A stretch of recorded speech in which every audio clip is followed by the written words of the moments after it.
Welcome to Atlanta.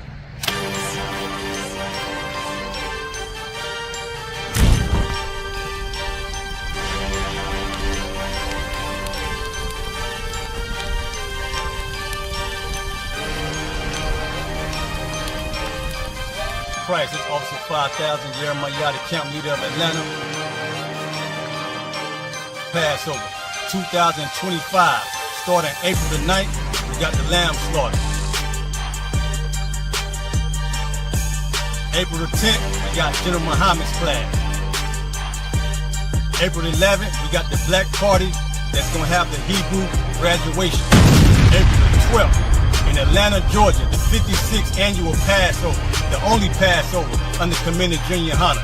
Our great and holy King have honored us for turning our lives from the darkness to the light, man. There's no greater gift you can receive than to wake up to the truth and then commit your life to saving your brothers, man. Looking in their eyes and seeing their faces and seeing what they've suffered and what they've gone through and seeing the end of it, man. It is a guaranteed seat in the kingdom of heaven, man.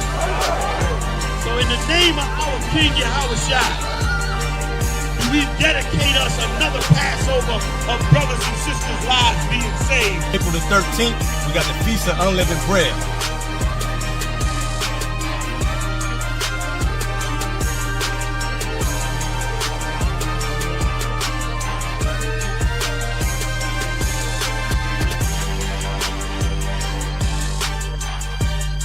Shalom.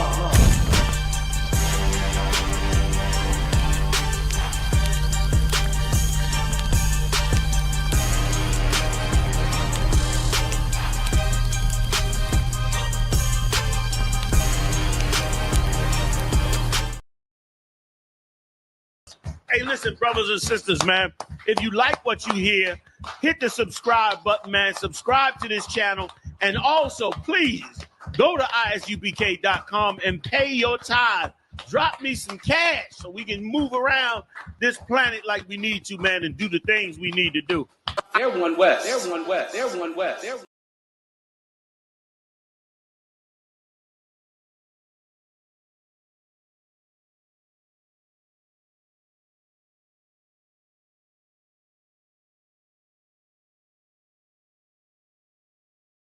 Welcome to Atlanta.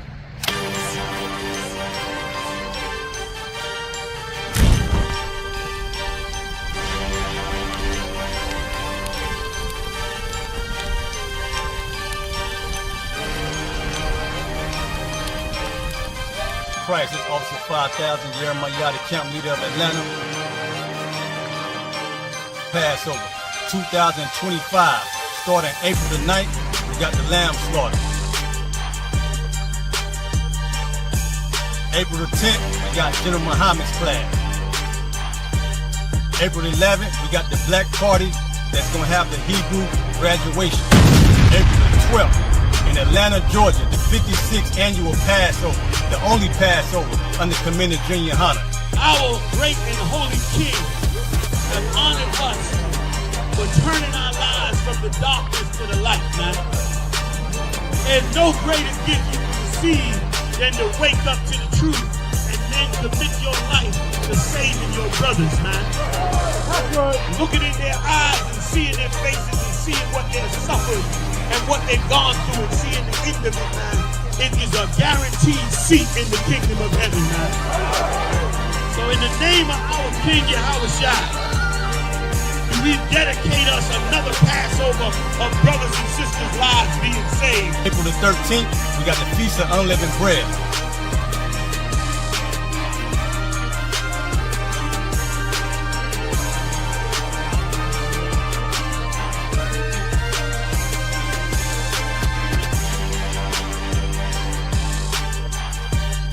Shalom.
Something to eat.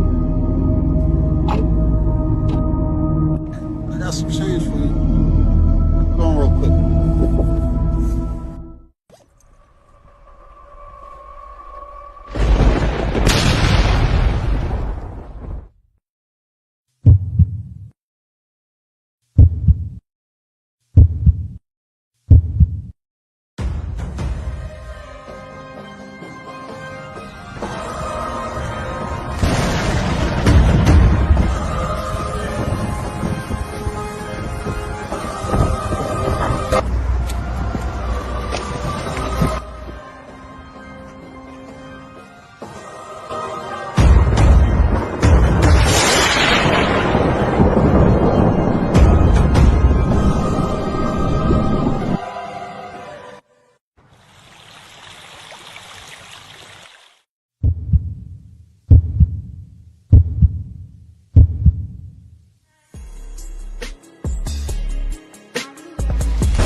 Welcome to Atlanta.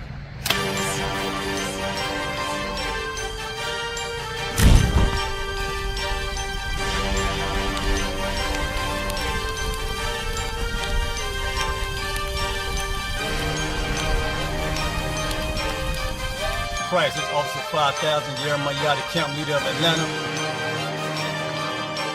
Passover 2025, starting April the 9th, we got the lamb slaughter. April the 10th, we got General Muhammad's class. April the 11th, we got the black party that's gonna have the Hebrew graduation. April the 12th, in Atlanta, Georgia, the 56th annual Passover, the only Passover under Commander Junior Hunter. Our great and holy King has honored us for turning our lives from the darkness to the light, man. There's no greater gift you can receive than to wake up to the truth and then commit your life to saving your brothers, man. Looking in their eyes and seeing their faces and seeing what they've suffered and what they've gone through and seeing the end of it, man. It is a guaranteed seat in the kingdom of heaven, man. So in the name of our King Yahushua, we dedicate us another Passover of brothers and sisters' lives being saved. April the 13th, we got the Feast of Unleavened Bread.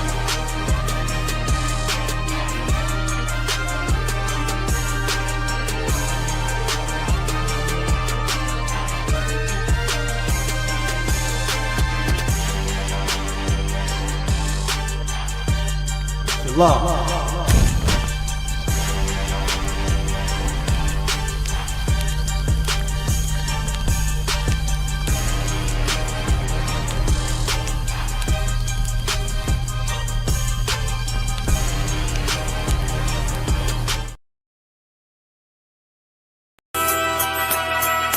Okay.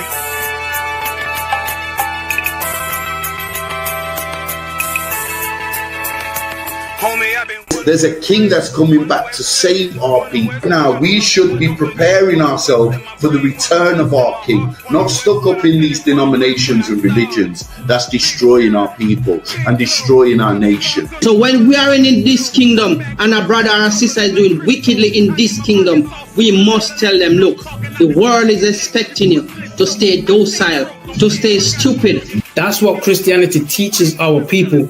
Teaches our people to hate one another and love the oppressor. Like, we'll never forgive one another for anything that another brother or sister do to us, but we'll forgive the oppressor in a heartbeat. There's something wrong with that, man. Imagine living your life as a whole Christian your whole life, and life's good because you're a Christian and Jesus is white and everything's going great, and there's a landslide and the earth opens up and you go downstairs and you walk through this place and you see a black Jesus, man. Why is Jesus Christ black with an afro in the catacombs, man? This predates the Renaissance period. So when you read the book of Genesis, the trees in the garden with other nations, a leaf, what does a leaf do to a tree? Cover the tree. So Adam took the covering of another nation. What's the covering of another nation? Their culture. So when the Most High saw him and said, yo, Adam, where are you, man? Why are you? Don't mean I can't find you. He means like, who is this nigga? But where are you, man? I don't know you. Okay. So the Ba al Banya Yasha'ala wa Amarath al Hamma wa Aidya Yahaw. The Ba means speak. Al, when it's joined with something, so al Banya means what? Unto, right? Excellent. So al when it's joined with something means unto. Banya means children. Yasha'ala is Israel. So unto the children of Israel. Like if it's one thing a hoe gonna do, a hoe gonna hold. But you ain't. She can't hold if there's nobody to hold with. And the thing she said at the end, where she said, I went back and I lied to him, and he still wouldn't do it. And then she threw up her hands and she said, well, he'll just be a brother. That's what he need. That's brothers. Right. If we have more brothers, hoes like her wouldn't have no outlet. There was a man in the land of Oz, his name was Job, and that man was perfect and upright. There you go, the man called Job. I think Job is what, that afflicted. And that man was perfect and upright, meaning what? You can be perfect, man. Job was a man like everybody else, man. Job wasn't no angel, he didn't come from the heavens, and that man was perfect, meaning what? You can be perfect in the Bible. Being perfect is in the Bible. Had fringes on my coattail way before Jimmy. Funny how the general ain't even see a penny. Better show respect, get smoked like a chimney.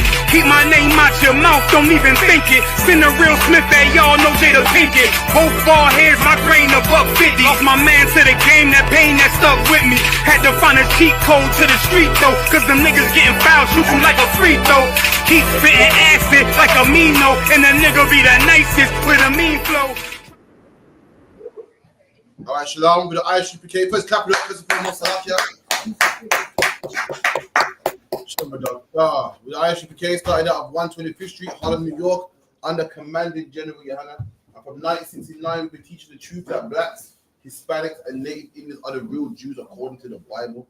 So we've got in there, we got Manchester in the house, get that hand, clap it up. We got Lester in here as well, got the sisters in here, the young men, the kids, everyone. I'm Captain Karafia, filling in for Captain Mashak. Captain Mashak will be here shortly. You know what I mean? So make sure you save your questions, get all your questions in, and so forth like that. We locate the 394 Lodge Road, B18 5PW.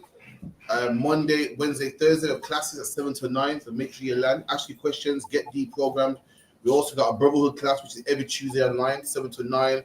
And all I.S.U.P.K. UK social media, Periscope, Facebook, Instagram, TikTok. So make sure you log into that. Also, we have a Lashawan Kodash class, which is the Holy Tongue language class, which is on Friday, 7 to 9 as well. Make sure you log into that. You can email the school on isupkuk@gmail.com, isupkuk@gmail.com. And we can also teach you, you say the alphabet and so forth, and you can participate in the class as well. You can join in. Officer Alba is a hell of a teacher, man. Listen, but by the time we're done with you, so lucky, man. We're talking Hebrew fluent, man. So lucky, you know what I mean? I should have lucky on Karab, but London in the house, so I'll give that a hand as well. A powerful warrior from London. That's what I've got. You know what I mean? Officer Hakayan Karab. So make sure you're in London. Make sure you get in contact with the brother, man. North, east, southwest, all ghettos in the ends, man. You know what I mean? From Harlesden to Brixton to Hackney, Peckham. You know what I mean? We're coming to ends near you, man. Don't watch that. What else we got? We got on the ends as well, 9 till 11 on Friday. On the ends 9 to 11. Make sure you log into our podcast, which is on the ends. Hot topics in the black community. Make sure you log into that as well. And Root Time Revelation. I can forget, man. Root Time Revelation every Monday, every Thursday, 6 o'clock, 6 p.m. You know what I mean? Officer Alba himself. Make sure you get into that as well, man. Powerful as well, man. You ain't getting nowhere else. And the UPK also got loads of hot content, man. Facebook, Periscope, TikTok, Instagram. Make sure you got loads of hot content and content coming your way as well, man. So with that, any questions? Save your big questions for Captain Sharp. Any light ones when I can break down for you, let me know. Cool. So Lucky, if I could, Go on. I don't have a question, but I just recently brought on my show, right? The Church of England, you'll never guess, they have a new sexual abuse scandal. This time with the Bishop of Liverpool, who was accused of sexually assaulting and groping and forcefully kissing two women. Two women allege and accuse him. One of them is a bishop herself, of course, a female bishop. I just wanted to bring down so like it. So these are the people that are meant to represent God. God. These are the biggest molesters, man. That's known right. for it, man. And it's all of them, the Muslim mosque, known for being, righteous and, circle your stone 7 times, going to Mecca. Meanwhile, they're known for molesting children, man. Known for it, man. That's right. You might never seen that show, How to Catch a Predator. God. You seen it? They were online. They were trapper, man. They were young girls saying, "Yeah, I'm 14, man. And yeah, look nice." And then the man will go to link the girl, but link the girl he thinks is linking, and they jump out and him, "Oi, we got you." It's always some Muslim man. Right. You see it, some fresh Muslim. The kind of Muslim you look at and go, "Wow, that's a man of God right there, man." You're the one that don't speak English. I go to mosque on a Friday. They speak the Arabic and everything. You might look at uncle over there, man. Yo. And this man down to molest boys, man. I seen one year, and he wanted to molest a boy picked me, and they caught him slipping on a relay Texas block. Oh, I can't even say it on live, man. This man was saying he likes to get his, yo, listen, man. And for him to say that, what would it mean? I've done it before. Yeah. Before, man. And the man come with chips. I come with chips. You know, when you link a girl, you bring a drink. my man come with chips, Him and the boy ready to, it is mine. Yeah, me and this boy gonna sit down the whole time and yam some chips, man. That's man. Someone get me a scripture, man. Is there any vile person like Esau, man? I think the Hebrews something like that.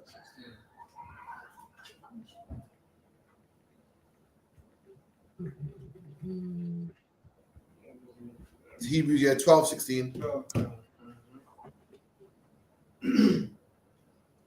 Hebrews chapter 12 and verse 16. Lest there be any fornicator. Read that again.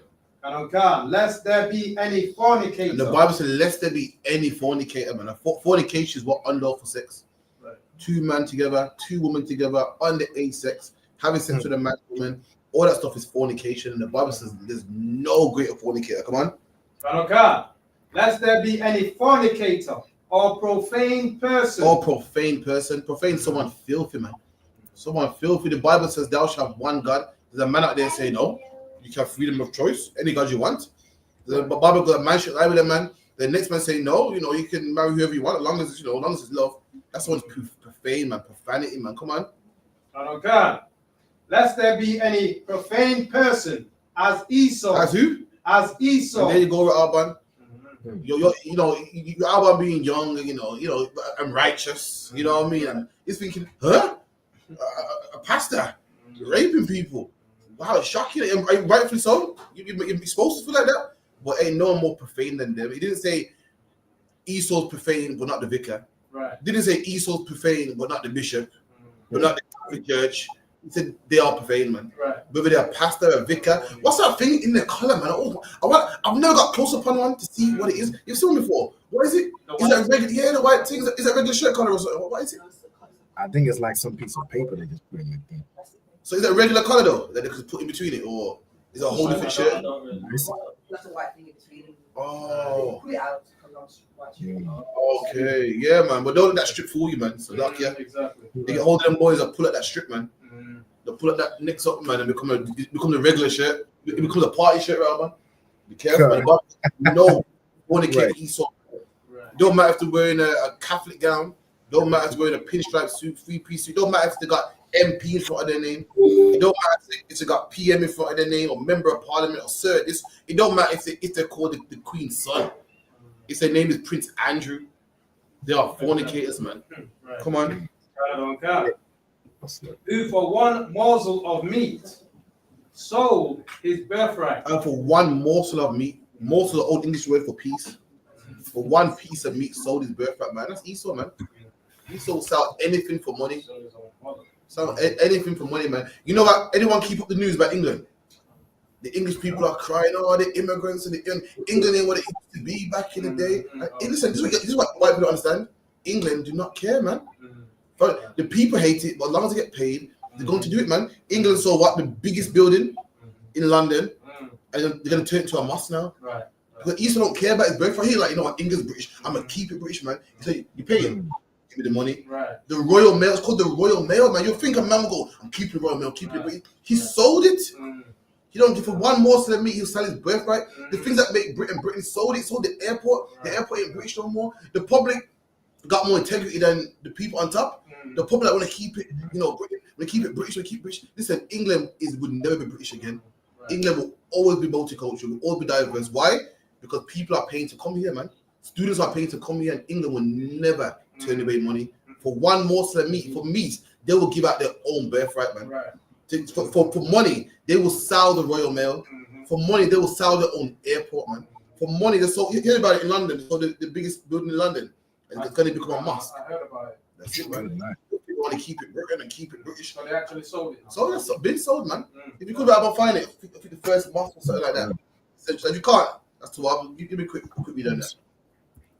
Read on, please. For sure. 17. For ye know how that afterward, when he would have inherited the blessing. There you go. Esau sold his birthright for one morsel of meat, man. You don't care. We've been taught, black man. We've been told to act just like them. What growing up? What did they tell you, man? YOLO. You only live once. That is against the Bible, man. Right. We've been told you can't beat them, join them. We've been told, well, have all the fun while you can. That is satanic, man. That's right. That is according to the Bible. You're meant to have that integrity, man. According to the Bible, you're meant to die with your father's heritage, man. Die for your name. Die for what you believe in, man. Great men of the Bible died because they wouldn't eat pork. Right. Great men of the Bible lived so long, and the man in the Bible, they said to him, eat pork. He said, no, kill me. And they said, you know what? Don't eat pork. Eat regular clean meat, but act like it's pork. And he thought about it. They said, nah, I come too far for this, man. I can't go out of that. He said, listen, I can't have kids. Oh, you know, Crawford? Yeah, he died in pork. So I can't have my name out there. That's how we're supposed to live, man. Integrity. We taught today, well, you're gonna die anyway. Well, everyone dies. Well, you might as well try it, man. That is satanic black man, Hispanic man, Native Indian man. You meant to have integrity. Esau don't have that. Esau sell his mom just for money, man. Right. You meant to have some integrity, man. Like the other nations do. You can't go. You can't fly to Dubai on Norwegian Airlines. You can't fly to Dubai on British Airlines. You must fly Emirates, man. They're saying to come into our country, you gotta pay our what's it called? Currency. You gotta what's it called again?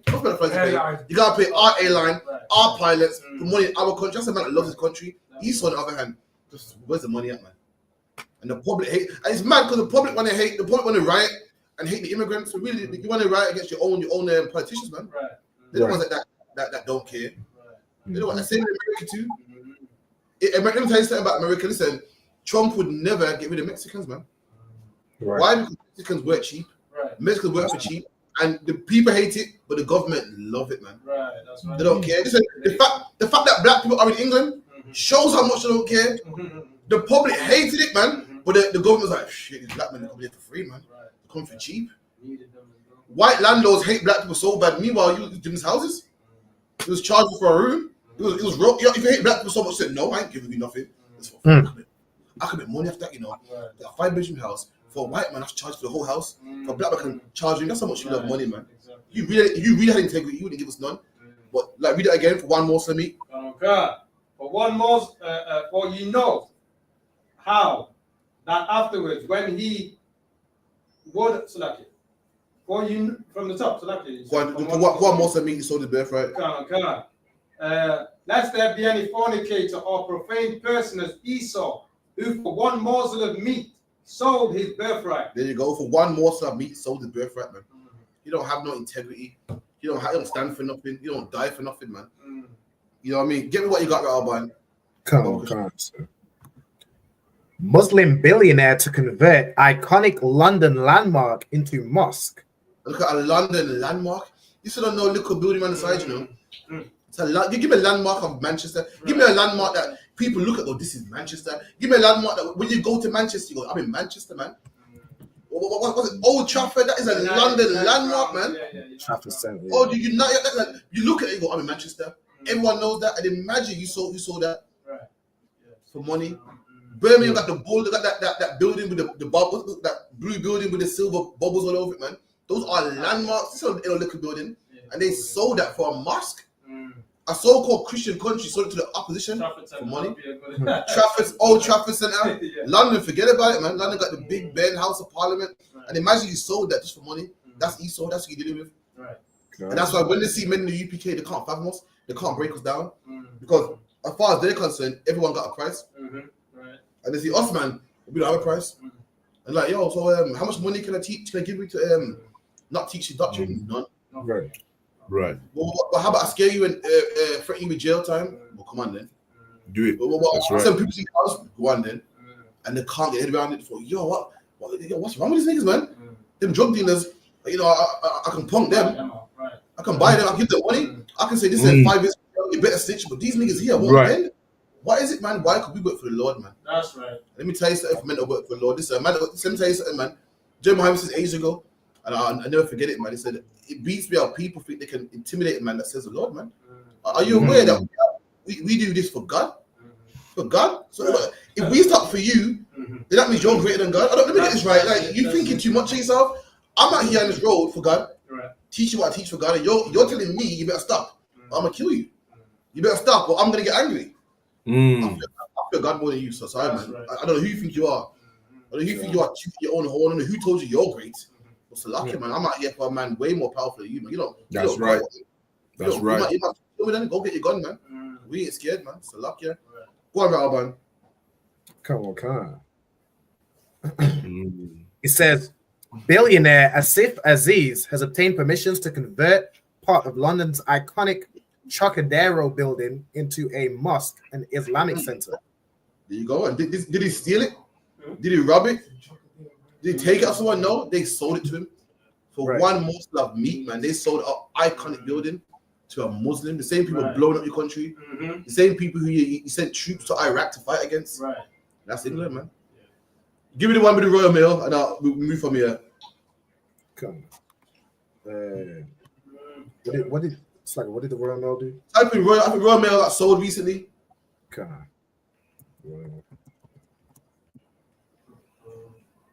on. He said Royal Mail. It's like, let me show it on the screen.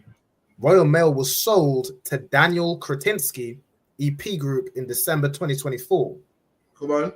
The sale marked the first time in 500 years that Royal Mail was no longer owned by the British government. There you go, man. Royal Mail is no longer owned by the British government. It's called the Royal Mail for a reason, and the Royals don't own it. You think they care about that? You think they care about the status? You're paying. They live for now. Right. And black man, Hispanic man, we've learned their ways. We live for now. We've been told smoke all the weed, have sex with all the whores, live now. We're people of integrity, man. Right. We're people that turn down white women and say, no, I'm special. Boy, you ain't nothing, me on my level. We need to turn down money, turn down drugs. We are up there, they are beneath us, man. Right. That's what we gotta do. Someone get me Wisdom of Solomon real quick. Two and one. In the park of Wisdom of Solomon.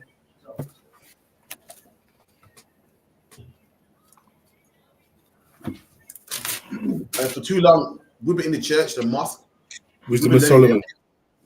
We've been learning their ways. Well, you know one lives forever. You might as well have fun now, man. You might as well just do it now, man. You're meant to die with integrity, man. Right. You're meant to look in your obituary and read the records of you, man, and flick through the photo album. And who's that? My great granddad, you know. Right. What kind of man was he? Well, a good man, you know, stood his ground, you know.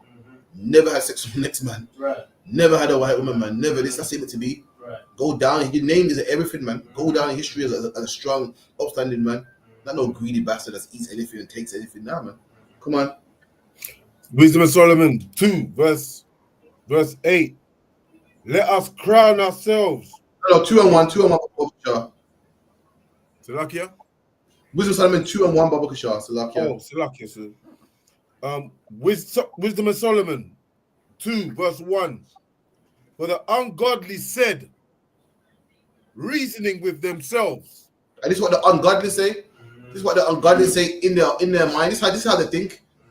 When you reason with yourself, it's how you think. When you reason with yourself, no one else knows. Right. This is how the ungodly think. This is the ungodly thought process. This is how the white man thinks, the oppressors think, the rulers of this world. This is how they think. Come on. But not all right. Not all right. So this is how they think, but it's not right. That's right. This is how they think, but it's not righteous. Come on. Right. Our life is short. There you go. Our life is short. You only live once. You don't live for long. The average man got a 60-year, 60-year lifespan, man. Right. So I gotta get it in. I gotta eat the pork, crab, shrimp, lobster, sex with this, try the threesome, try it, this, try it, then try that. Then I sex with here and here, and they're gonna try it all because boy, you can't knock it till you try it, man. The Bible says otherwise, man. Right. The Bible says you're meant to live your life according to a strict code and hold on to it, man. Right. Hold on to the day you die, man. Go out with that good name, man. Go with that wonderful name, man. You know what I mean? Imagine a black man. I know a black man, yeah, and he holds on to it like, oh, that's how you know him, man. He said to me, I've never had a day of work in my life. I've never had a day of work in my life. Oh, right. And he holds on to it like a treasure, like the white man's gonna give him you hold on to your integrity like how he holds on to that. That's right. I don't know why. Some reason not having a day off means, I'm a loyal servant to the white man. When he dies, the white man's gonna find another employee and replace him. But for some reason he thinks it makes him a good person. But guess what? You hold on to your integrity the same way how he holds on to being a good employee, man. Right. You know how he goes up, never had a day off, and he talks about like the day off. He said, for not having a day off work, you don't get no you don't get no bonus, right? No trophy, no. But hey, listen, I can't knock him. He wants to hold on to that trophy. Let him do it. The point I make is you hold on the same way how he's proud. You be proud just like that for never eating pork. That's right. You be proud just like that when Christmas comes around and you stand and you fight. You look your son in the eye, man. When he gives them puppy eyes and says something like doing Christmas this year. You hold on to that, man. You hold that like a trophy. I ain't doing Christmas this year. You never, man. It was rough, The wife was on my case. The ex-wife was on my case. The son was saying, yo, Dad, I want a bike. Satan came at me, but boy, I didn't do it. You hold on to that rather than hold on to, I mean, working 20 years. I've never had a day off work, man. Okay, no sweat. Come on. Khan. And in the death of a man, there is no remedy. There you go. And there's no remedy. Remedy is a cure. There's no cure to death. We're all going to die. We're all going to die one day. Come on. Yeah. Neither was there any man known to have returned from the grave. And there's no man that can come from the dead. There's no man that I know that died, then came back again. So you might as well do what you got to do. Because when you die, that's it, man. You're not going to come back and people asking you questions. Why did you do that? You got it. You're done. It's over. It's finished, man. That's what they think. Come on. Khan, for we are born at all adventure. There you go. We're born at adventure. We're born to have fun, man. It's all there, man. This is oppressor. The oppressor wants us to use the earth and abuse the earth. He doesn't even care about tomorrow. Chopped on all the trees in the rainforest. Why? Why did they chop down all the trees in the rainforest? Get rich. Say again? Get rich. There you go, man. For one morsel of meat, man. He wants to chop down every tree in the rainforest so he can sell it for wood. He can sell it for paper. He can sell it for this. He got to have the biggest company. His company called Staples. We sell paper by the boxes. B&Q, we sell timberwood by the boxes. He got the biggest one. Back in the day, people used to go fishing, man, and take out one fish, take out 5 for their family. Not him. He comes with this big ocean, big ship, and cleans the whole ocean. And then you see fish fingers on every supermarket. Bird's eye, fish cake. What's the fish cake, the fish fingers, the battered fish on every supermarket. You can't live in moderation. You have to rape the whole sea, rub the whole sea. And we need these fish for the ocean, man. What about everybody else? But he don't care about that as long as he gets paid. He don't care that the fact that we need the planet and we need the wood.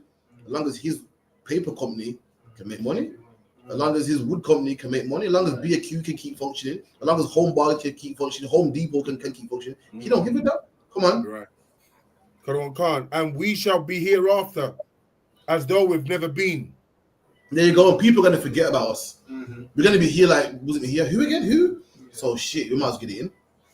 Let's get it in, man. Let's get the fun, get all the money because we're going to be. Do you know your millionaire employees could pay you like £20 an hour and still be rich? Right.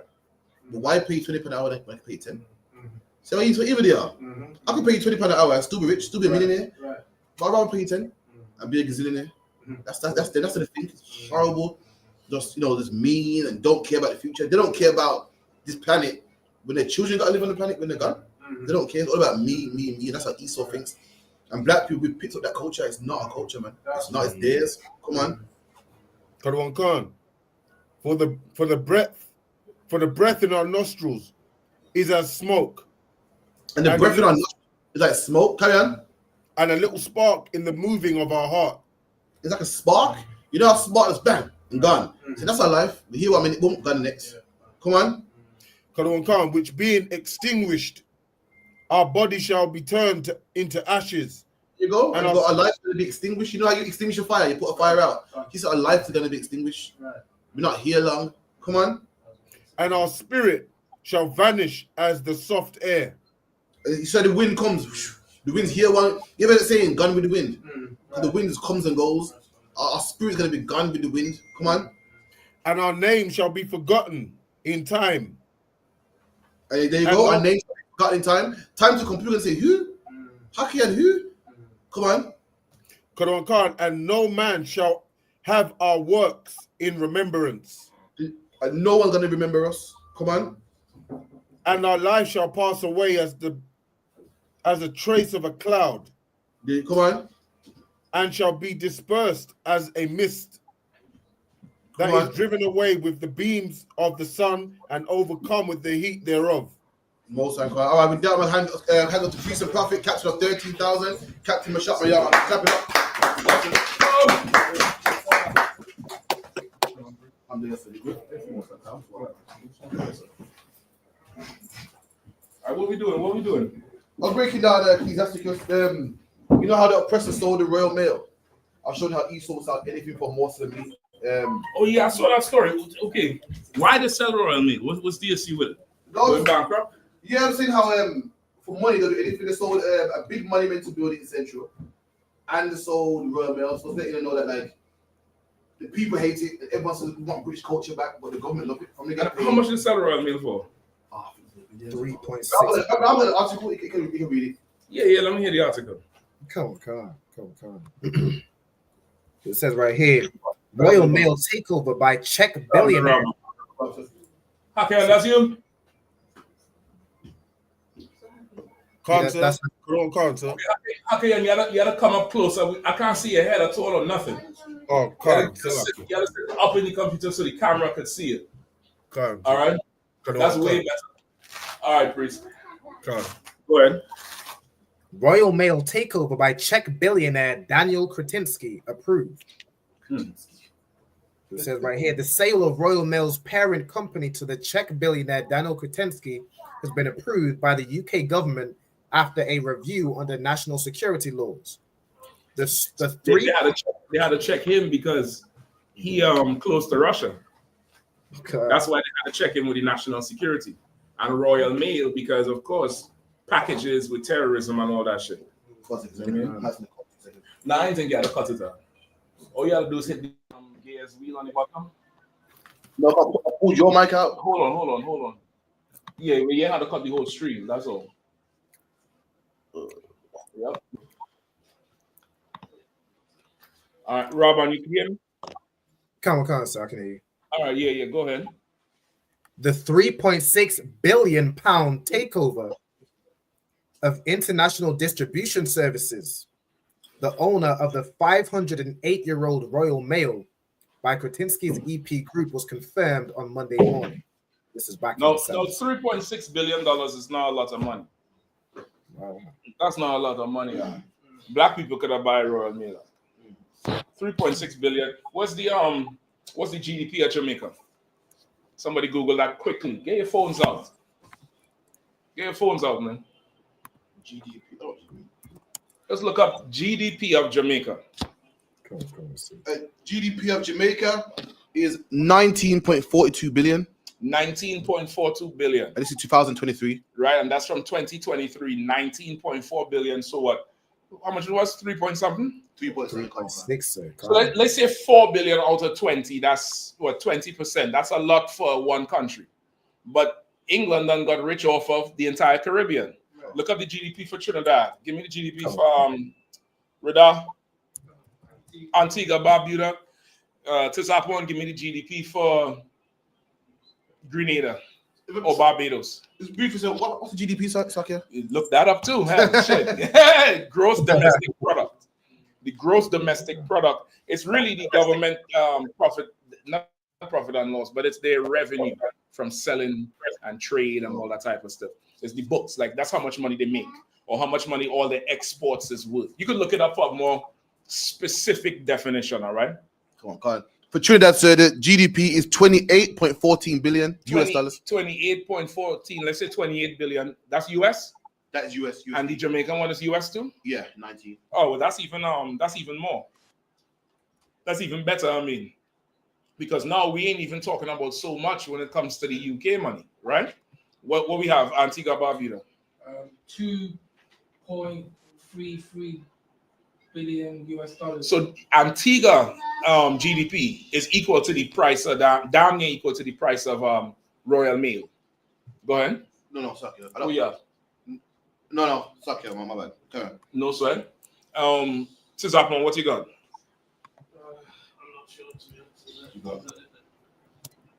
About this 6.7 billion.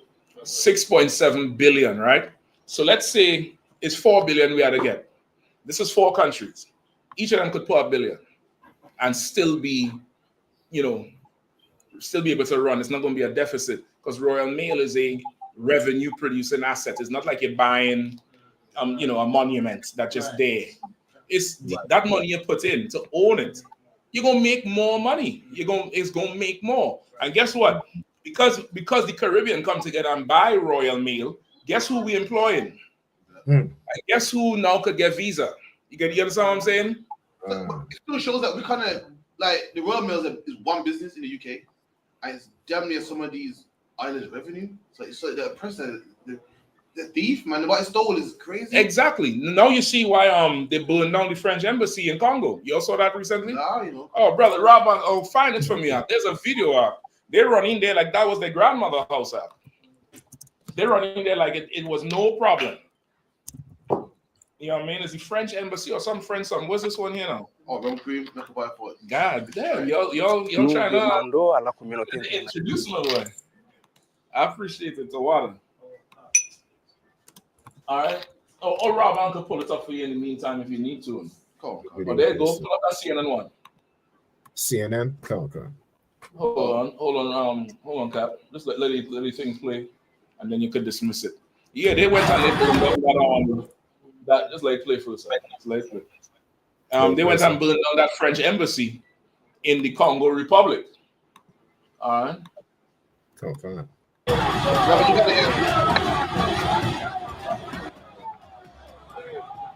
Robin, you could make the whole screen so I don't have to see the writing and all of that. Yeah, to water. Right? So these Hamites are, pause it right there.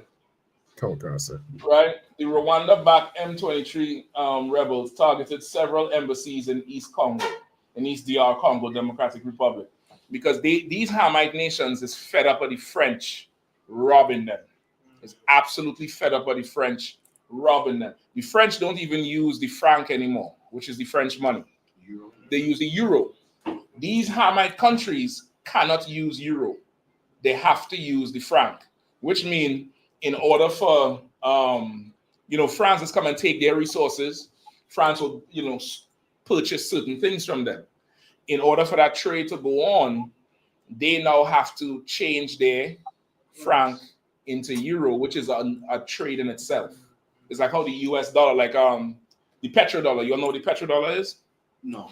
The petrodollar is what's called the US dollar. It's called the petrodollar because of this treaty they made in 1970 or 60 that oil would only be traded in US. So if you want to buy oil from the Saudis, from OPEC, which is the oil mafia, is the oil producing countries' economy something. If you want to buy oil from there, you could only purchase it in US, which means if you China and you want to buy 5 billion cubic tons or cubic feet of oil, you can't take your yen and go straight to Saudi Arabia. You ought to go purchase it from America. And that treaty gives America the license to print money. So normally a country would have the money, that paper currency, it's an IOU. Go ahead, give her the mic. Give her the mic if you don't mind. Oh, sorry. Why did he put this in place? Like, why do you have to go through the US? Like, why does because white man do this? because the US have the biggest gun. US is the bad boy on the block. Oh. He is the extorter on the block. He is the one. If I'm living on this block and I have 10 brothers and they're all 7 feet tall, and we don't have no money, but you come and open up a shop, you got to pay me a tax to do business on this block. Go somewhere else. I like it. You know why? Guess why? Tell me why. I'm coming to you. Could he give more revenue for black people in America? No. Nope. Go to that one. Yeah, so I think like when we're in power and we run the block, then they're gonna have to pay me. They pay That's us. it. Yeah. That's it. When our time to rule, don't negotiate, don't complain, don't trip. Whatever is my going rate, pay me come. Come on. Fuck, it's mad because especially England anyway. America I kind of see it, but England, yeah, they got this image where Boris Johnson, suit and tie wearing, kind of damn near dumb, look dumb, but they move like gangsters. Like you see the gangster movies where they say you need to buy the product from me. You can't go nowhere else. Yeah. Even if it's cheaper, you must buy from me. Yeah, you have that's to. That's how the movies. That's how they are the real gangsters are. They're the real thugs. England, France, Germany, they're the real thugs. Like you go to some of these countries, not like France. France is a pisshole. But you go to other countries like Denmark and Norway, super clean. I heard. The medical, the healthcare is top tier education system, top tier. I mean, high level education, and they're living at ease because they done sat on top of people and pressed out all the resources, like grapes. They done pressed out all the juice, and now they're just drinking the juice. You know what I mean? Go ahead. In Denmark, their maternity care, what I was reading the other day, is excellent. Like the best you could think about, and you get a long maternity leave.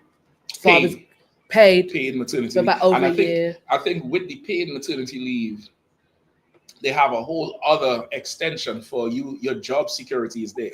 You can start to come back slowly, and they'll balance the whole shit off. Yeah, but these countries done sat on top of us for the longest, and they squeezed out everything.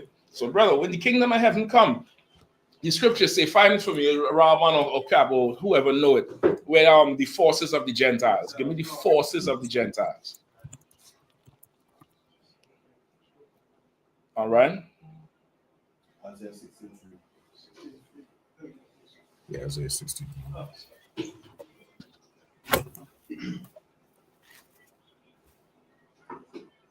Cap, I'm sending you something too. I'm gonna need this up on the screen sometime in the class. All right. Book of Isaiah. It's like so. Shall I read it? Go ahead. Book of Isaiah, chapter 16, verse 11. Therefore, thy gates shall be open continually; they shall not be shut day nor night. You say that thy gates, meaning our gates, will be open continually. They're talking about border control and border crisis. We're gonna have open borders. Our borders is going to be open only for certain things. Certain things could come through that gate. You get the point? Go ahead. Kind of what kind?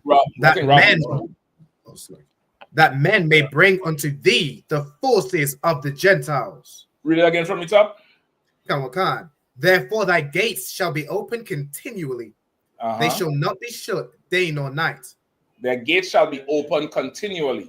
They shall not be shook day nor night. Right? They shall not be shut, Salaki, day nor night. Right? We're going to have plenty time to come and pay our tax. Plenty time. That money ain't going to stop walking. All right, go ahead. That men may bring unto thee the forces of the Gentiles. That men, I'm going to say men is talking about who? The heathen. Them. Those men. Them men, they're going to be able to bring unto us the forces of the Gentiles. And what's the forces of the Gentiles? Whatever is naturally occurring that we deem valuable in that time. I remember Jeremiah said he's going to make a currency out of chicken beaks and chicken toenails. He's going to make the heathens fight each other over chicken beaks. It's going to be a currency in the kingdom. Because look what they make us fight each other over. Nothing. Was it chitlins? No, I'm talking about the money. Like the money is nothing. It's worthless. it's worthless and we fight each other over it. Think about in the Caribbean. Shit. How much is what's the exchange rate from UK to Jamaica? No, I think UK to Trinidad is about $9 or $10. 10 Trinidad dollars to one pound. I think now it's like $195 to the pound, something like that. Like so about 200 Jamaican to the to the pound. Was it an Antigua Barbuda? The mic cap. You had to be stay on top of it with the mic. A pound is about $350. $350. No, £3. $3 EC dollars. So $3.50 is about a something pound. about it's about a so pound. their money is way better than Trinidad and Jamaica money. You get the point? Now, how much is a loaf of bread in Jamaica? Look up how much somebody Google for me how much is Venezuelan money to the US pound. How much is a loaf of bread in Jamaica? Not sure now. Let's Google it. It says, Let's Google it. Go ahead. Come on, sir. It says a loaf of fresh white bread in Jamaica can cost between 220 and 544 Jamaican dollars, so local currency. Right. So a loaf of bread in Jamaica is about 2 pounds, but it's 500 and something for if you're living in Jamaica. What's the average weekly salary in Jamaica? All right, and look up what's the average weekly salary in Trinidad too. All right, let's see. According to available data, the average weekly salary in Jamaica is approximately 53,000 Jamaican dollars. 53. Nah, that ain't the average weekly. That's the average for them politicians on them. Maybe not so much politician, but I'm talking about the average everyday Joe. If that's it, well, let's go with that. 53 grand, right?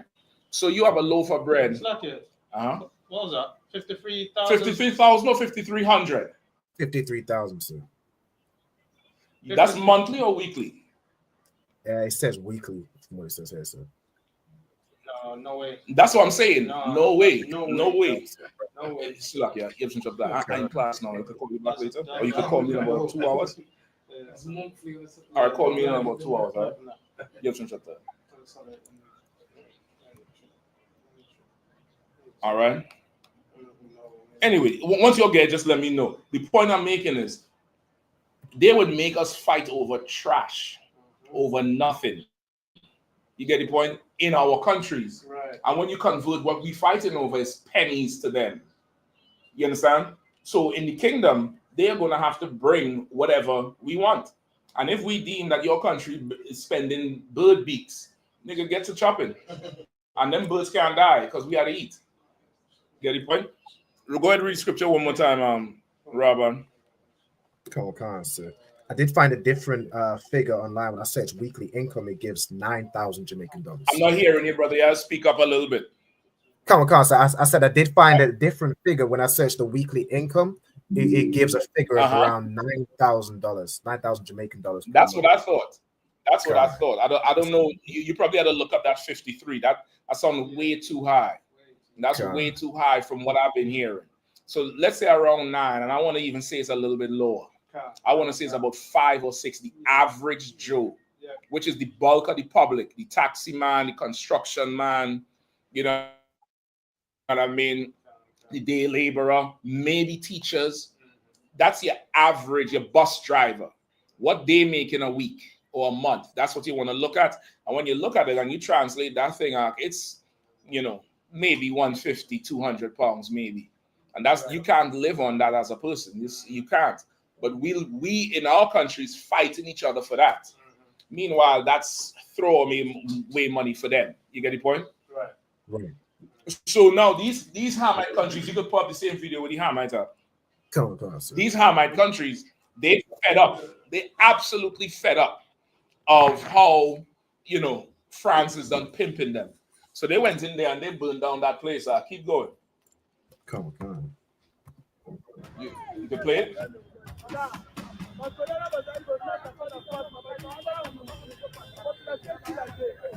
You still have the one you pulled up? Rob, and pause that one with me. Let's show you one that Karathia found. Could get flagged up. Share that one over.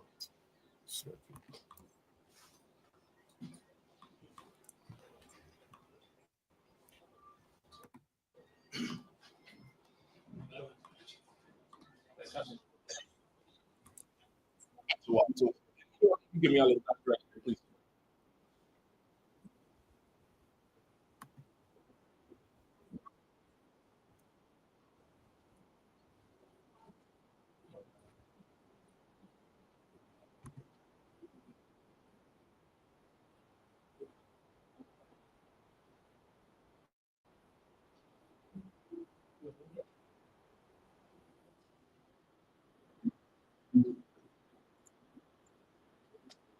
From the Democratic Republic of Congo. These are private military contractors. There are many of them that work in the Eastern Democratic Republic of Congo. They're from many European countries, and you see them getting received by Rwanda and the country saying that they have been rescued from the Eastern DRC. The East African Community, that is a regional bloc that the DRC is a member of. President Ruto of Kenya is the chair of that, was due to hold a virtual meeting, an emergency meeting, to try and figure out exactly what's happening here and to call for a ceasefire. The Southern African Development Corporation was also due to hold another emergency meeting tomorrow. President Samia Suluhu Hassan here of Tanzania is the chair of that. And some South African soldiers have been killed just in the last few days, at least 13 from South Africa, a soldier from Tanzania and from Malawi as well. These are all part of the international troops that are in the region to try and bring peace to it. That's the biggest escalation in this conflict that we have seen in quite some time. This powerful heater can... You could kill it there. Like these heathens are uprising all over because the oppressor, he done took them for bad for so long, and they've had enough of it. And they're watching how the West reacted to Gaza. Salakia, brother, you're killing me there. You're killing me, brother. Please.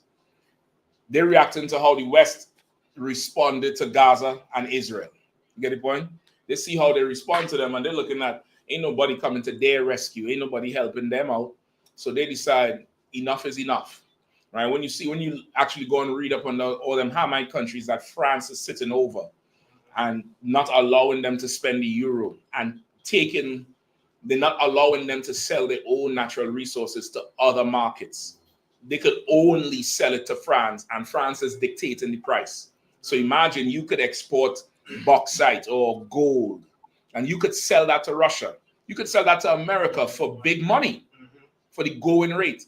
France said, "Now you could only sell it to me, and I'll only buy it from you for X amount of francs, not even euros, francs." So in other words, if I'm going to do trade with another country or buy from another country, that country will have to take what I have, which is franc. Ain't nobody spending the franc no more. So now I'm locked in to buy only whatever I need from you. That's a serious type of oppression. And I ain't give a damn about no Hamites. But shit, the white man's the devil. Go ahead, Salaki. No, Salaki, just what I was gonna say now. So, like, yeah. So in order for them, what they would have to do is go to somewhere else to get the dollar. So they'd have to trade. But there's nowhere else to go because you remember the franc is not all over like America. And the French, the places that was part of the French Empire, right, like Belgium, and who else is part of France? No, them is like the colonies. But there's other European countries that fall under France. Who else speaks French? Haiti. No, but them still colonies. I'm talking about European. I know Belgium was part of it. Say again? I know Belgium's one. I can't think of no others. But since the EU and the introduction of the euro, that it's not like here where the pound is still strong. You get the point? And with Brexit, it still have the pound. But France, the franc is just with them and their colonies. But when France doing trade with everybody else, they're using the euro. But they're not letting their colonies buy from anybody or use that. And now if you had to go get something, you trading from a low place to high. Right, exactly. Versus if they let everybody use euro. I think one of the countries uses euro. One of their colonies. I can't remember. One of them Caribbean countries, I think, use a euro. If it's Barbados, look it up. Just to see if I'm wrong, or I might be wrong with it. My memory might be failing me with that. But there is a Caribbean country, I think, that uses euro, not the franc. Uses the euro, or their economy is based on the euro. Right, and so like the other one, that's like I mean, it's so vast, this thing, man. It's It's crazy when you really get any understanding of it. How much they've got us in a you know, like the lack of snake that's just wrapped around us, isn't it? And we don't understand it. Yeah. You'll never think that far, but they always think 10 steps ahead. That's right. Because they're planning to give you to their children to rule. You get the point? Right. We just trying to, you know, make sure my child have a job that paying 6 figures. We're not playing the same game. We definitely not. Right. You understand? Salakia, sir. Come on, Hafian. These are the Caribbean islands that has the euro. If you want it now, sir. Let me hear it. Kadawan Khan. So it's Saint Barthélemy, Martinique. Martinique was a French colony, or is a French colony down there. Right. Or they let them use the euro. Go ahead. Kadawan Khan and Guadeloupe, Kadawan Khan. Right, Guadeloupe, another French colony. Right. You get the point? Why didn't then Haiti use the euro? When Haiti historically was called the royal jewel in the crown of Haiti. It was the biggest part of the Haitian economy. I mean, the royal jewel in the crown of the French. They said Haiti was the royal jewel, meaning if you look at a crown and there's a big diamond or ruby, the main piece, they say Haiti was that. That's what Haiti meant to the French government at one time. You wouldn't let them use the euro now because you want to keep Haiti oppressed. Right. Go ahead and finish what you were saying now. So what happened? I've gone now. If you come back, just let me know. No sweat. All right. Yeah, it's just yes. All right. It says I looked on this one. It says Saint Martin as well. Saint Martin. Saint Martin. No, Saint Martin is a huge tourist destination. That's like in the north corner, northeast corner down near the Caribbean. It's a huge tourist destination. So it could be that's why, right? Because of the amount of tourists come through there, U.S., British, and French. They speak French, don't they? That's where Terry Henry and them are from. I thought he was Martinique. Is it Martinique? It could be Martinique. But Saint Martin. No, I think they speak English, but it's a very huge tourist destination. It's like some Caribbean islands are just tourism, right? Saint Martin, Saint Lucia, Jamaica for sure, Virgin Islands, both British and US Virgin Islands, like those, Tobago, that's tourism. You go in there to just beach, see the sand and that type of shit, like they're tourist destination. Bahamas. Barbados. Not so much Barbados. Well, Barbados used to be very strong with it. Bermuda. I don't know if Bermuda still has it though. If Bermuda still has the attraction. All right. I was watching Jamaica, you know, like they're building up some bridges in Jamaica from, you know, Fairfield to this place and that place. And the Chinese are doing it basically. You know what I mean? All the infrastructure now. It's going to be a toll road. It's in Montego Bay, this one. And I was just looking at the renovation because I left Jamaica years ago. You know what I mean? So it's different. Yeah, it's a different place now. Yeah. And if you look at that Chinese deal, it's not a good deal. I think it's really a loan. Like the Chinese give Jamaica a loan, and in the loan is to develop the infrastructure. Exactly right. But I think I forget it. Somebody look it up. Robin, look it up for me. I think it's the promise to operate in Jamaica for tax free or some shit for the next X amount of years. Right. Like that's really what it is. It's an infrastructure development. It's like a development loan. And I think part of it is also that they could bring their Chinese workers. Right. If you notice, a lot of that construction, you got to have a union for the local to get hired. It's not local. Because if you do an infrastructure development in your country, it's only common sense that your own people benefit because they working. They work, they're the workers. But imagine you doing an infrastructure development and the workers are being brought in. And the Chinese operate just like that. Like I remember when they was building the Chinese embassy in DC, it was trailers of them Chinese people out. That wasn't done by Americans. You get it? When they brought their own people to do the construction. Is it truly got a Chinese bus service in DC? The Chinese people alone or something like that? Well, they have a Chinatown in DC. And the Chinese embassy is one of the biggest embassies I think I've ever seen. It's like a fucking fortress. It's you can't see inside from the outside. It's huge building. So in DC, the Chinese presence is very, very strong. So Chinatown, I mean, they may have stuff, you know, for their own self like that. I can't really say for sure, you know what I mean? But they have the Chinese bus, like how you have National Express. But they the bus drivers. And for at one time they stopped them because they was crashing all the time. They was just crashing. But guess what? They started exactly. That's what everybody was saying. I didn't want to say it, but that's what everybody was saying. Saying that they can't see. They can't see the road. But they start back now. And it's in Chinatown. And it's one of the cheapest buses you could find. $5 to go to New York type shit. All right, Robin, you found it? Come on, sir. Come on. I found this article right here. So let me share this. It says in the article, it says, you know, China's power. Jamaica has China to thank for much needed infrastructure, but some locals say it's come at a price. Mm-hmm. Come on. This image right here is some brothers who raise money on the side of a road so they can buy concrete and fix potholes. Tell me about the Chinese deal. That's what I wanted. The Chinese deal. Let's see right here. Construction of the North-South Highway started in earnest in 2013, the same year Chinese President Xi Jinping announced his launch of the Belt and Road Initiative. It's a plan to invest hundreds of billions of dollars in infrastructure projects to increase the flow of goods, money, and people across much of the world, including the Caribbean. The North-South Highway, completed in 2016, was one of the first major infrastructure projects in Jamaica, financed and built by a Chinese state-owned company. And then, let me see. But the highway has left Jamaica with a $730 million debt to China, and the $32 toll for a 66-kilometer one-way trip collected by the Chinese developer means driving the highway isn't affordable for most Jamaicans. So the investment thing is really a loan, because if it is that Jamaica is in debt for how much trillion? 730 million, sir.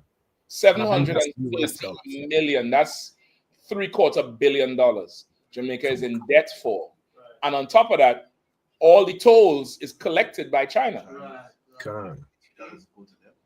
You understand? And they're using the tourists that come, because the average Jamaican is not riding the toll road. It's too expensive. But for the tourists, Jamaican money is so devalued. You coming from any one of Esau's European countries, you could afford that toll road. That's what, $3, $4 for you? You mean $32 for the toll road? That's less than $1, because one pound is how much Jamaican? 250? £1.90. 190. About 200. So we're talking about 50p just to travel there, versus they paying that 32 for 6 kilometers. They're trying to siphon the money from the first world countries to China. And that's why China devalued their money since the 1990s or 80s. They devalued the dollar, their yen, so they could underbid. Meaning, when they go bid on a project, somebody from Germany or America bid on the same project might tell you this is going to cost $5 million to build. China will say, I could do it for 500,000, because their money is so low. When that 500 change into yen is millions of dollars. And they did that for like 20 years. And they just got all the infrastructure contracts outside of North America on the West. That they in Venezuela, they in Puerto Rico, they in Brazil, they in the Caribbean islands. And imagine just skimming off the top for so long. And that's how they built all the missiles and they get their army. They had a long-term plan. You get the point? We don't have that. We don't even understand that. Go ahead, Stop. You're going to say something? Come on. It's gone. Oh, come on. Yeah, that's how to write that down now. Go ahead. It's a shame because, like, you bringing this stuff out, get me jealous, man.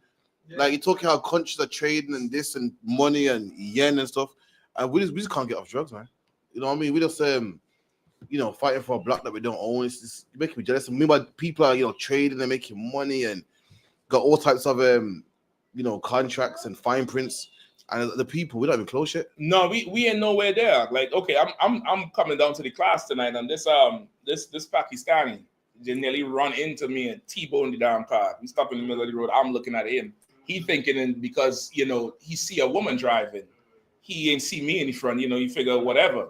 So I'm looking at him on the side, and okay, I'm looking at the car he's driving, and then I started to look at the other ones who's around, and I'm like, why is it they could drive those things, and they are into the business because of race, because of racism?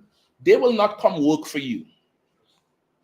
They will teach their children, just take this little bit of money for now, go work for Uncle so-and-so, go work for Mr. Singh over there, go work for Patel over there. And they will only do that amongst themselves, and now they all as a people live at a higher standard. Now that's in the Bible. They're doing it, but it's in the Bible. Pull it for me, please. Deuteronomy 28. Pull it exactly what I want there. They live a certain life because of the racism. And we live a certain life because we interpret racism only one way, because we've been on the end of racial discrimination. We never want to be racist. We never want to say, well, this is only for us alone. You get the point? We never want to just keep this for us alone. We want to teach Colibuds how to sing. We want to let the Marleys sing music. We want to teach everybody how to dance. We want to do music, do all our natural stuff with everybody else. And they will never do that with us. They will never allow us. And who have it? The stranger that is among you. Go ahead. Deuteronomy 28:43. The stranger that is within thee shall come up the stranger that is within thee shall get up above thee very high. The stranger that is within you. All these Asians in the UK and the Chinese in Jamaica, they are strangers. Right. They are strangers. They're not natural to the land, like the Boricua or the Taino Indian or the tribe of Benjamin that came down there. They're not natural to the land. They ain't been there for forever and slaving and toiling and bleeding on the land. They came later. The East Indians came later. And when they came, they were strangers. That's right. They were strangers to the tribes of Benjamin and the Taino Indian and the tribe of Asher, right? Which is your Carib and the Arawaks is all of them, right? The Carib and the Arawaks is sub-tribes, like sub clans among the Taino and Asher, right? So they came as strangers, and they came, not as powerless as us, but nowhere close to what they are today. That's right. They were actually rejects from their own countries. That's right. From Asia, from India. They were the criminals of society. You get the point? They were the criminals of the society. They were the ones who was rejected from the society, facing jail time. Right. And they came to the Caribbean and came to certain parts of South America. And they was able, in a short space of time, 50 to 100 years, was able to just rule everything and rise up above us, not just high, but very high. Right. That's our life. That's our life. So you want that to change. You don't have to go build a Fortune 500 company. You don't have to go and get millions of dollars to change your people. You want that to change, get your people to stop sinning. Right. Get your people to forget Christianity, forget Rastafarianism, forget Islam, forget Buddhism, forget everything else, and obey God's laws. And overnight, all their riches will be yours. Right. All their riches will be yours. They will serve you. They will give you from them, or else they will perish. You get the point? Go, you have something you want to say? So like the other one. Yeah. Just like when the East Indians came, they got wages. Like when they came, they got paid. Whereas we made an agreement with the oppressors, and then they came over and they're getting a wage, whereas we didn't get no wages. Exactly. And not only, go ahead, Cap. Now, what you said was deep. I saw pictures of when the East Europeans come to the Caribbean, and they was naked, loincloth. I mean, they had no shoes because they didn't believe in leather, because the cow. Yeah, look now, the only if you could find that in the writings, brother. The other night, I can't remember where. I think it was coming back from Leicester, and I'm just looking at these heathens walking around, and they have the the Beats and the AirPod, and they have the Scully, and they have the Nike Tech and the Air Max, and I'm like, look at you trying to be a damn nigga. Where's the sari and the sandals and shit? Where's the loincloth? I thought you was proud to be a Muslim and an Eastern and a Hindu. Why are you trying to look like? And brother, I need that in my like they didn't believe in killing the cow for the leather, so they would walk barefoot. Why not walking barefoot now? Huh? When the cow ain't sacred no more, huh? Not only did they get paid, part of their contract was land. Part of their contract was land. Good night. These is indentured laborers. And right now, that one in the bottom, in the front, in the middle, with the square jaw, like the Indian Superman. Him, he's mad. He's upset. And he will make sure he stays on top of us. You'll see that on his face. That's them, and they rule over us now. They trading in billions now. They move in cars. They move in all kind of stuff in the Caribbean islands. And it's because we can't give up being Christian. We can't give up being Muslim. We can't give up following them. We don't want to follow them no more. All right? Go ahead, Al. Yeah, they run like the you know what, stores that sell furnitures and all that stuff. That's what they run in the Caribbean, like in Jamaica now. Yeah, they run the all trade. them stores, yeah. Like just like France. If them Congolese want something, it had to come from France. It had to come from Marseille or Lyon. You know what I mean? It had to come from somewhere in France. So now if you in the Caribbean islands and you want a table, you have to go by Matalan or Sings or Patel or Ramkissoons or Mirage. You know what I mean? And these is names of stores, I'm telling you, in the Caribbean. Everybody know it. Or Chang's Grocery, right? Chin Supermarket. That's who you had to go buy from, and that's in the Bible too. Give me that, give me that. All right, because tonight's class, we're going to teach the Christians something. They don't know nothing about life or Christ. All right? Rahman, was there any questions or we good? We too up, sir. No questions in the chat. No sweat. I think we're going to be back up on that YouTube next week. You all have no fear. We're going to be back up on that UK YouTube next week, all right? Come on. Deuteronomy 28, verse 44. He shall lend to thee, and thou shalt not lend to him. He shall be the head, and thou shalt be the tail. That's not the one I want. Come on. In want of all things. Okay. Give me in want of all things. Come on. You have it? Come on. Deuteronomy 28, verse 48. Come on. Therefore thou shalt serve thine enemies. Thou shalt serve thy who? Thine enemies. Thy who? Thine enemies. Pull up that picture one more time, man. Come on, God.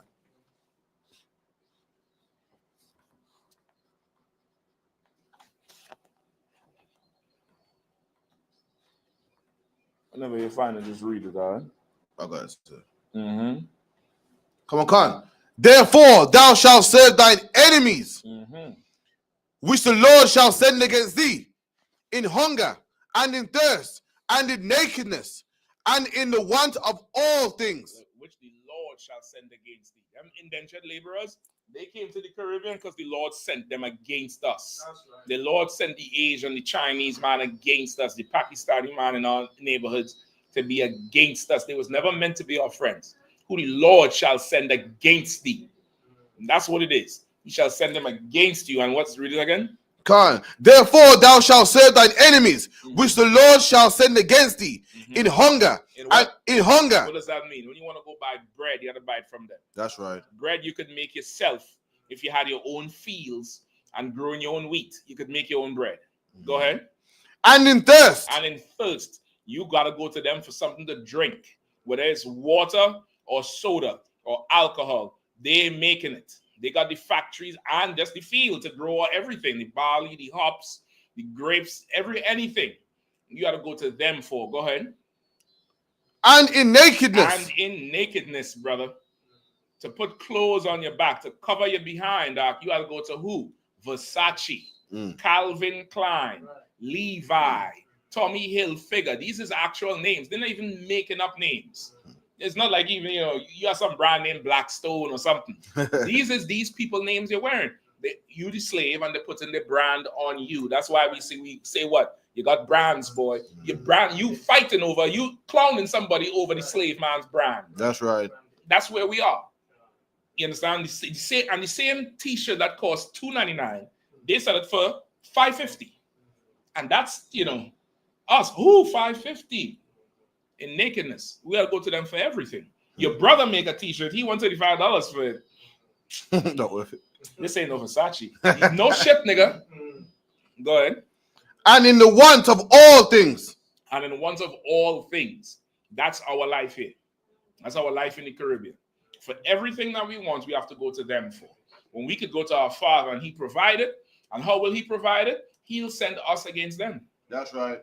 That's all. We'll be in their neighborhoods and they'll just be buying everything from us. They'll just be giving us all the money. We ain't had to do nothing to them. They don't have to do anything to us now.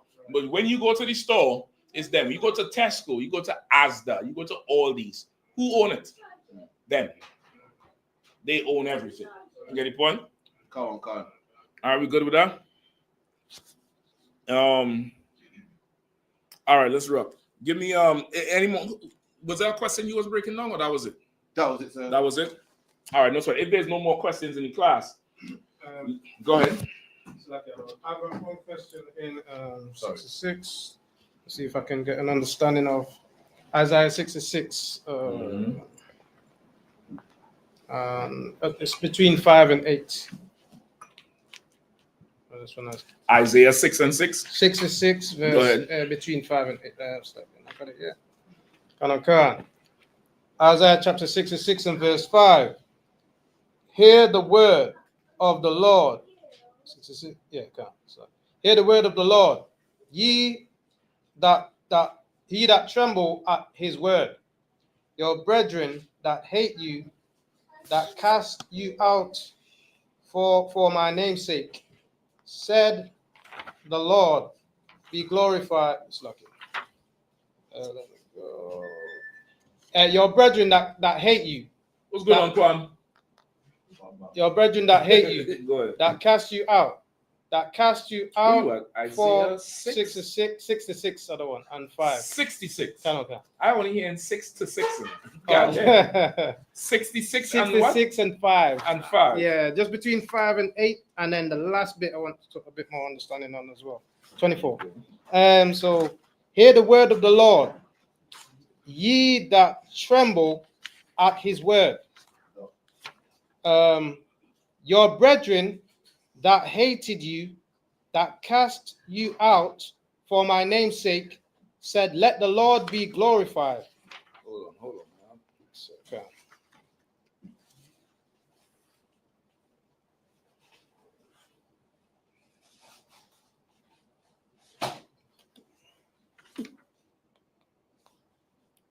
Okay, I think I catch up. All right. Yeah. 66 and 5. 5. All right. Gonna get it again from the top.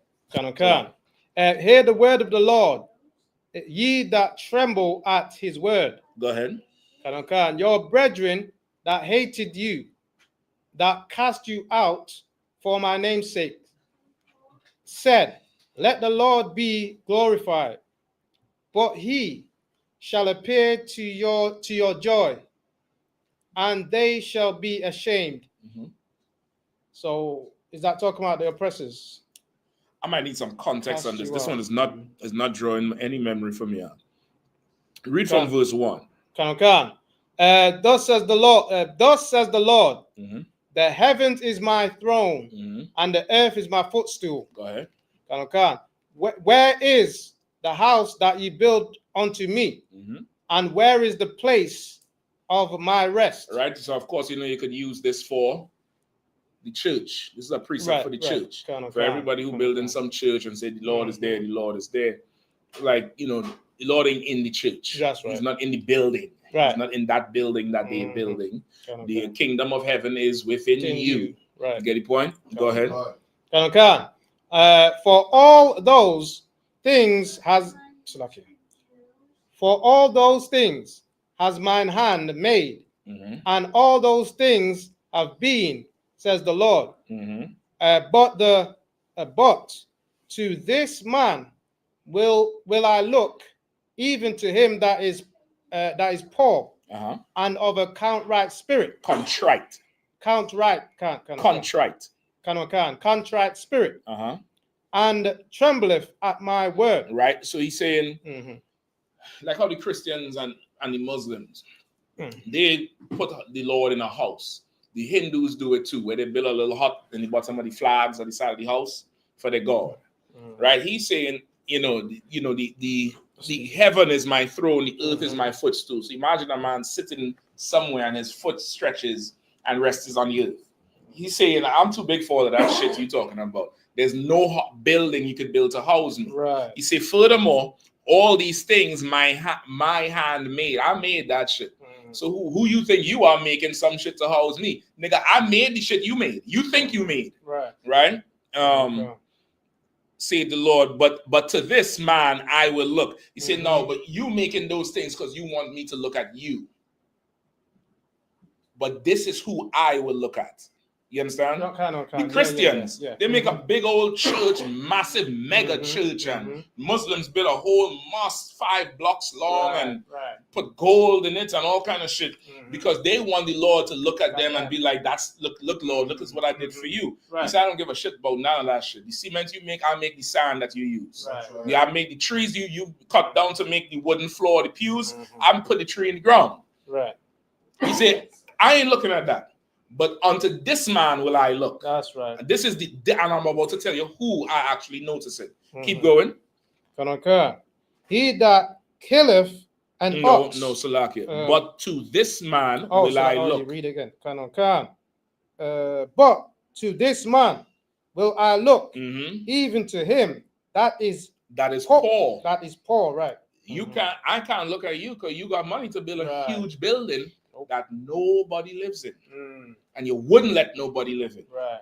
You get the point? Let the poor man all the homeless people, they could be in that church. Yeah.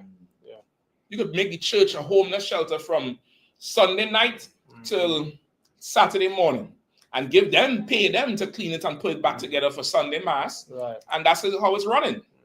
You wouldn't even let people live in there. So I would look to the man that's poor because you're rich. You got money to comfort you.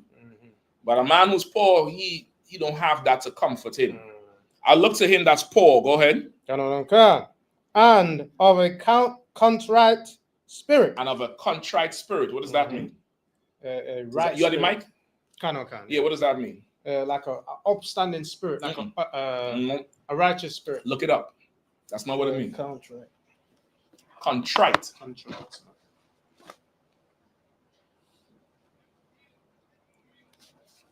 The man that is poor and of a contrite spirit. If I could, sir. 1 second. Let me give him a shot. Let him look it up. Contrite. Similar and opposite words? No, just look for the meaning. Like Oxford Dictionary. All right. Contrite spirit. Feeling or expression, remorse, at the recognition that one has done wrong. Is that what you were saying? No. What was that?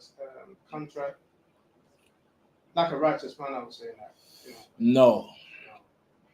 A contrite man do not think he's righteous.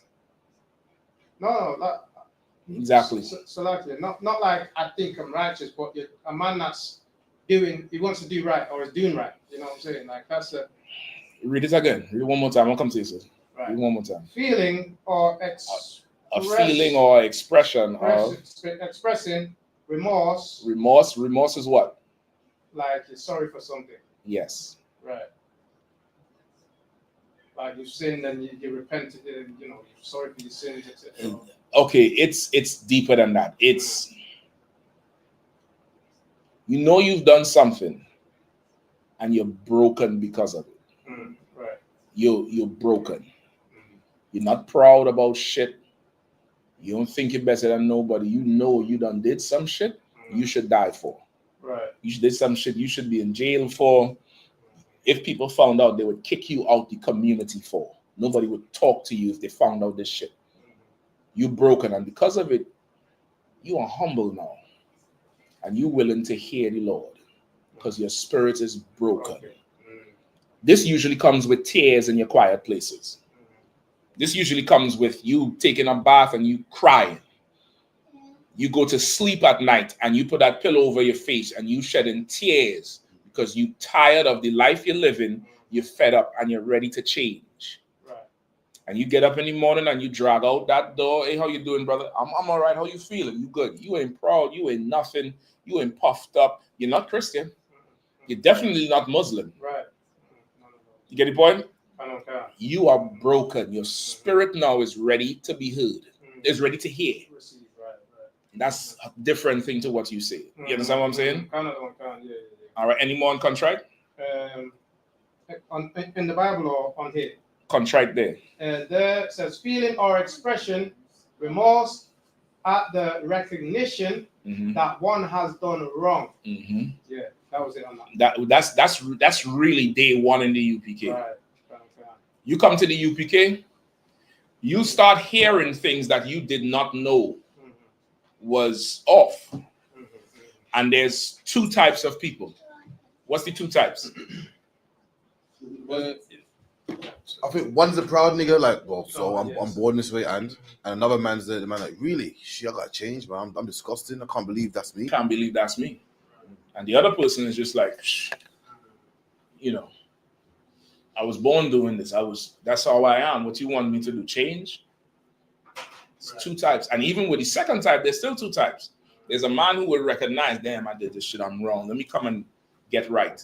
And then there's a man who will hear it, did this shit, I'm wrong. I could never come back there. I'm too wrong. I'm too wrong. That's when Satan starts talking to you. That's that demon Asmodeus in the Bible. Come and start talking to you and make sure you never come back. Because now, if you come back, that demon has nowhere to live. Right. You've been housing that demon for ever so long. And he'll be damn. Imagine somebody trying to kick you out of your house. You going to court. You're going to fight the landlord over his damn house. That's the demon now. The demon ain't trying to get out of you. So it has to convince you. It has to shame you. It start to talk to you every day. And you just start feeling like shit overnight. And before long, you just stop coming to class. Hey, what happened to so-and-so? I ain't never heard from them no more. They're not answering the phone, nothing. Well, the Lord be with them. And they really, what they should do is come to class and let us battle the demons together. Let us battle the demons together. You've been battling it your whole life. Have you won, nigga? No. Let us battle the demon together, and the demon will leave you. Because we could gang up on that motherfucker. Excuse my language. We could jump him. Right. Beat his ass bad. Beat him like a thief. Beat him like a petty thief. Right. You get the point? We carry London down there, hack and get hold of him and start. And start getting done. And before long, the demon leaves and you stay. You get the point? And that's what happens. But going back to the contrite spirit, before you get there, you start to feel what you did. Feel responsibility for what you did. You have your hand up, sis? I was gonna say the same. Okay, no sweat. All right. So that's the man who the Lord will look at. The poor man. The man who is who has a contrite. Where we at? Verse 2? Contrite spirit. Go ahead. The end of verse 2. The end of verse 2. And trembleth at my word. And trembleth at my word. Right. Break that down for me. Trembleth. It's like, it's like saying, damn, like you said, you're curling up in your bed saying, I've done wrong, recognizing you've done wrong. Like, I'll give you a better one. You come to class and you call the priest after class and you say, Salakia, so, I heard what you were saying and this is what happened and I've been doing this or I used to do that or struggling with this. And you acknowledge now that you've been doing wrong. Or you didn't know no better. That's the best way to put it. You really didn't know no better. And that priest begins to counsel you and let you know your next step. Right? So what is somebody who trembleth at my word? Well, someone that fears the Lord, like the fear. How would you know that? How could I see? Like if I'm looking at it, like if I'm coming to your car and give me 1 second. Come on. If I'm looking on and somebody, and what would I see for somebody who trembleth at the Lord's word? So once there's the script, the the laws have been broken down to you then, or the laws you're hearing the word of the Lord, the laws, right? What you have been doing wrong, and you're broken, so therefore now you realize how wrong you've been, or how wicked you've been, so to speak. So now you fear the Lord, or the punishments of the Lord. So you fear the Lord don't come down and beat you? Not like that, no. But so like, yeah, I'd make you understand. That is the Lord that's been, not say plaguing you, but the Lord's been punishing you basically for the wrongs that you've been doing. That's true, but okay, it's not tangible. It's not practical. You're not really explaining to me why I should come into the truth. You're not explaining to me what a man who trembles at my word. What does that mean? It's like realizing that you've done wrong in it, and what the Lord could do or should have done. Way simpler. Way simpler. Okay, let me get you a shot. You'd see a man that is remorseful. Say that one more time. Remorseful. He'd be remorseful. Yeah, but what would I see? Like let's say your family members in the world, they knew you before. Then you come talking this Israelite shit. Right. Okay. How would they know that you tremble at the word of God? Right. By the way you live. Right. Okay. You want it? Let me get a little more. I'm gonna come to you, Cap. Let me get to that one again. Go ahead. Yeah, I was just gonna say change your lifestyle. Okay. What does that look like? So keeping the laws of the Lord. So you've but they ain't around you all the time. That's what I'm saying. What would that look like? Your actions speak louder than words. So your Who's actions. seen the actions? You're going to learn something here tonight about how serving the Lord. I don't know. Come on, Cap. I'm going to say the same thing. You know a man trembles at the word of the Lord because, you don't smoke weed no more. Don't have sex with hoes no more. I don't know that. I don't see you after 9 tonight. Next time I see you might be Saturday or tomorrow on the ends. And between that and next Thursday, I don't see nothing. I'll come and tell you how Could it be that he don't do those things and he also tells you not to do those things again? Say that one more time. So a man that trembles at the voice of the Lord, he doesn't do it, but he also tells other people not to do it. Okay, you're not haunted, but you're close. You're in the neighborhood. Hakayan? Other people, his reputation has changed. Other people tell his reputation has changed. His reputation has changed, which means somebody else is talking about that person. Yes. And what would that person say? Good things. Everything that he's doing, following the laws. Okay, hold on. Roll back the Christianity off it. Roll it back. Take off that Christian garment and just think life. Right. Okay. Come on, Hakayan. I'll come and take this up one. No, you on it. It's just your wording. And that's what kind of trips people up. You need a minute? You want me to come back to you? Can, if you could, sir. All right, let's that one. So like this. Robert, let me know if anybody trying to answer online, all right? Come on, sir. We have a few answers. Please, say that again. We have a few answers online. One of the sisters said that the person would say that you've changed, sir. Person would say that you've changed. That's the same thing Hakayan said, which is close to it. Good name. Let me get ahead to that one. So yeah, you don't check for holes anymore. You don't do the things we used to do anymore. Somebody would say you've changed. Let's go from there. Yeah, so you're not doing what we used to. You don't smoke weed no more. Okay, before? Yeah. Did the person know if you were smoking weed or not? The person who would say you've changed. Well, if it's a friend or people in your community, then yeah. Okay. So they'll say you changed. You don't. All right, I'll take that. You don't do the things you used to do. Yeah. I'll take that. There's something else, but I'll take that. That's a good second right answer. Right. Like the people who real close to you, who you used to go on the missions with. Right. You ain't there no more. You know what I mean? You say you don't go on against. You know what I mean? Let me get the sister online answer. I'm gonna come to Radad and the sister. I'm gonna come to Radad and the sister. Get the Radad in mind. What's the sister online saying? The sister online said One of them might say, "You think you're better than us." Another thing she said is, Also, to just say the person's name. Oh, All right. okay. Take note of who's online. Go ahead. Okay, so the online her name is Shebrew Banyamyan. She put, All right. You've joined a cult. You've joined a cult. That's what they'll start saying. You've joined a cult. Now, we're walking down the road now. Go ahead, Roda.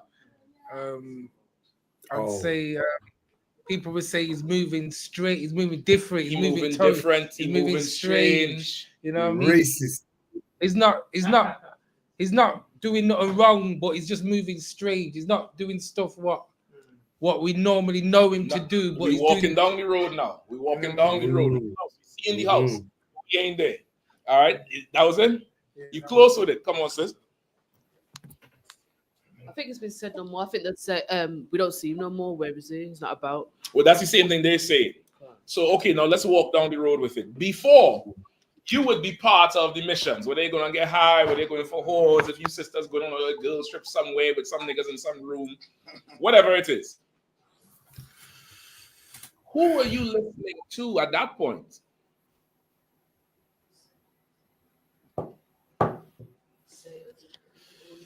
So Satan come in the room and say, hey, don't get high. Who were you listening to at that point? Your friends, whoever you doing stuff around. Friend, come on, Ruda. You're listening to yourself, kind of. Well, you're not listening to yourself. Listening to yourself is the demon talking to you. Yeah. But what actually happens is there's somebody who has a very great amount of influence in your life. It's usually one main friend. You have a group of friends, but this one is the ringleader. This one is your camp leader in the world.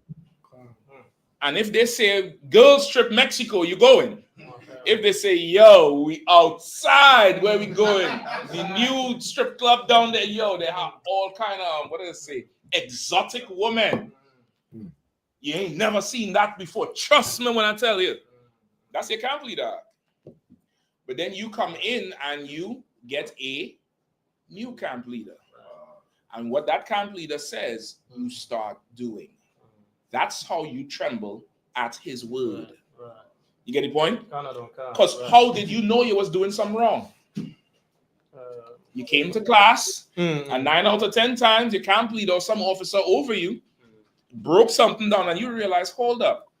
You see it all the time. Brothers or sisters be like, hold on. So I used to do X, Y, Z. That's not sinning though, right? But I ain't doing this. And then they, well, what does the scripture say? Yeah, but you start learning from somebody here. How do I know you tremble at the word of the Lord? When somebody here says something, I'm seeing you do it. You hear it in your own house. Ever since you joined that cult, it's like them niggas is your boss. I ain't following no. Them, that's your boss now. You listening to him now. You ain't no man. You listening to him. Sis, don't let them brainwash you. You up there listening to them men. Right. That's how you tremble at the word of the Lord. Because in past times, you would tremble at their word. You ain't coming to Mexico. What's wrong? You can't hang with us. You weak. I understand. Yeah, you gotta stay home. You gotta stay home, especially sisters. They put pressure on you. They say you gotta stay home. That man had you in check, girl. Good night. Yeah, she inside, girl. She in And go ahead. You'll just be a brother. Yeah, listen. You get the point? No, you trembling at their word. No, you feeling that type of way based on what they say. When your self-esteem has to come from here. Your self-esteem has to come from the Lord. And coming from the Lord is coming from a man of the Lord. Just like if you vow a vow, you can't promise the Lord something in your bedroom. Lord, I promise you. You have to come before a priest. And you have to stand and make your vow there. So now a priest has heard it. That means the Lord heard it. You get the point? So now somebody who trembles at the Lord's word, you come in here, you trying to change your life, you call, hey, this is what's going on. Yeah, I'm struggling with this shit. I can't handle it. All right, this is what you do. You call me every time. This is what you do, sis. You give me a call. I want you to, this is what I need you to do. I need all them short skirts, bring them to the school. I got something for you. What you don't know is I have gas and matches for that shit. And I'm gonna hand you the bottle and let you know. Go ahead and light it up. And what will happen? You leave. I know you don't tremble at the word of the Lord. That's right. I know you don't. That's right. It doesn't matter to you. It's too hard. It's too difficult. You get the point? It's too difficult. Hey, brother, you ought to let go of them friends, man. Them friends that you have, you think is your homie, that ain't your homie. That's my dog, something. And say, all right, well, listen, I'll see you tomorrow. And tonight you go call the homie up. And you and him light up a long one. And so you believe me to tell me to not hang with you no more, right? And yeah, what else they say? And your homie is listening to you, and you talking to your homie, and you're bonding over this shit. And he leaves you, and you leave us. That's that. That's that thing. The tremble at the word of the Lord is not you reading this and you, well, all right. That's not it. You ought to obey that man. You get the point? That's trembling at the word of the Lord. Moses went and what? Slit that lamb throat, put the blood over the door. Don't take out the guts. Roast the lamb whole with bitter herbs. They trembled at the word of the Lord that day. When Moses checked the brother for fighting the brother, he didn't tremble at the word of the Lord then, because Moses was not a man of the Lord yet. When Moses came back, he had the power. And he still had to prove it. He still had to do miracles before Pharaoh. And Pharaoh still ain't listened. That night, they trembled at the word of the Lord. When Matthias said, who wants to live? Follow me. And he took some men and women up to the mountains. They trembled at the word of the Lord. The other people, they did what? They read the Bible. Well, today is the Sabbath. So we'll just sit here and die like idiots. And they were killed on the Sabbath day because they didn't want to work on the Sabbath, because they're dumb and stupid and they didn't fear the word of the Lord. Word of the Lord is what the man of the Lord says. That's the word of the Lord. The Bible doesn't come alive unless you have a teacher. It doesn't come alive. It does not. That's just life. Let's keep going. Okay, I was looking at whatsoever is bind on earth is bound in heaven. Oh, should we just to say what? What you were saying before, like listening to a man of the Lord, then whatsoever is he said, you go by what he said. Okay, I probably wouldn't use that one. I would use Moses and what's his name? Aaron. Right. That's the one I would more use. You get the point? That's the one I would more use for this one. No, you could use that if you want. Everybody has a different teaching style. I prefer the blunt fact. That's it. You get the point? Go ahead. Okay. All right. Where was that? Verse 3. Where was it? Verse 3. 3. He that killeth. He that killeth an ox is as if he slew a man. He that sacrificed a lamb, as if he cut off a dog's neck. He that offereth an oblation, as if he offered swine's blood. He that burneth incense, as if he blessed an idol. Yea, they have chosen their own ways, and their soul delighteth in their abominations. Break it down for me. So he that's offering up an ox is like he slew a man. I think that's where the Lord is not. The Lord don't want that sacrifice because they're no, it's not nothing to do. Oh, okay, yeah. Damn. Now let me read it. Let me read it a little more fluid and see if you could get it. He that killeth an ox is as if he slew a man. He that sacrificeth a lamb, as if he cut off a dog's neck. He that offereth an oblation, as if he offered swine's blood. He that burneth incense, as if he blessed an idol. Yea, they have chosen their own ways, and their soul delighteth in their abominations. Is it saying that a man's so contrite and whatnot, is so humble that when he's no, sorry. Not the humble man. Go ahead, come on, go ahead, Cap. You was gonna say something else? Yeah, the other part was, is it like give me a sacrifice, but I don't accept it. It's like you sacrifice a dog to me, so like, no. So like, it is like that, but not like that. Is it saying that these men who are doing these like sacrifices, but they going on like it's righteousness, but they're doing wickedness, basically? Yes, that's what it's saying. It's saying like they would be reading it. Well, I do this crime, so I had to kill this ox. I had to sacrifice this ox. But they're killing the ox like it's killing a man. Like they so, you understand? They're not doing it in the right spirit. Right. You understand? They they offer it an oblation as if he offered swine blood. Right. I like to say this would be a tithes. For those who struggle with tithes, they struggle with tithes like paying it is an unclean thing.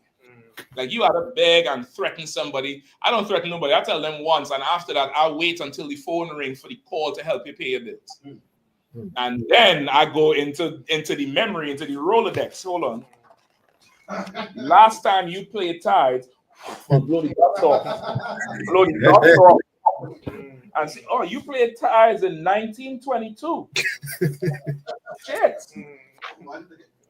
This is what I could tell you to do, brother. How much money you have in your account? I suggest you buy a sleeping bag and fill that car up with gas because you're gonna be sleeping there for a second.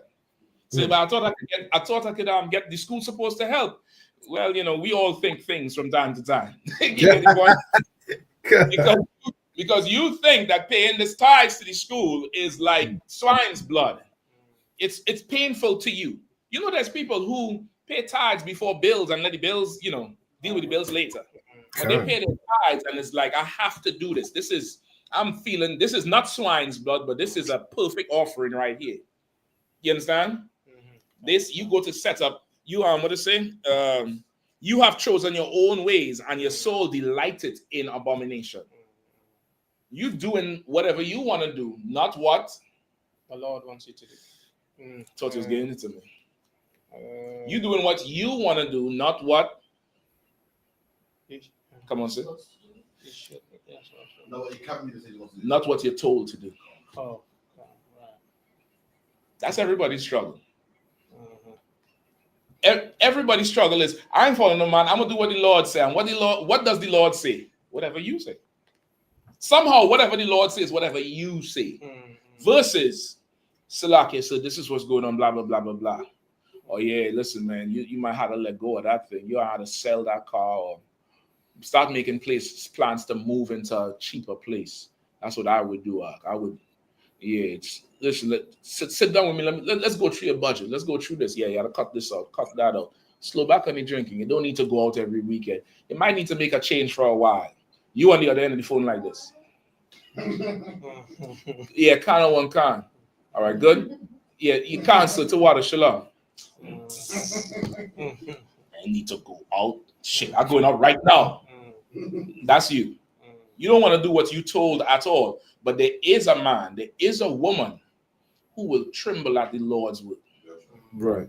Call for counsel. Get the counsel. And you run out the door like this is the Lord spoke to you that day. That's what the Lord looks at. And that's who gets talked about.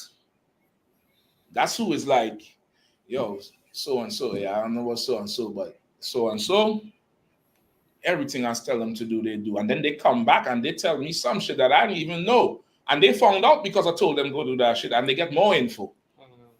Versus, well, listen, sir, I told XYZ to do this. And he didn't do that. And that's what this happened. Or I told XYZ to do this. She said she was going to do it. She called me and said she was going to the place the morning. I ain't hear from her till 2 weeks later. And she telling me she in some, she moved to Luton because they kick her out of the place when the council was to do this, that, and you would get to stay. I'm just giving examples. You get the point? But there's somebody who trembles at the word of the Lord.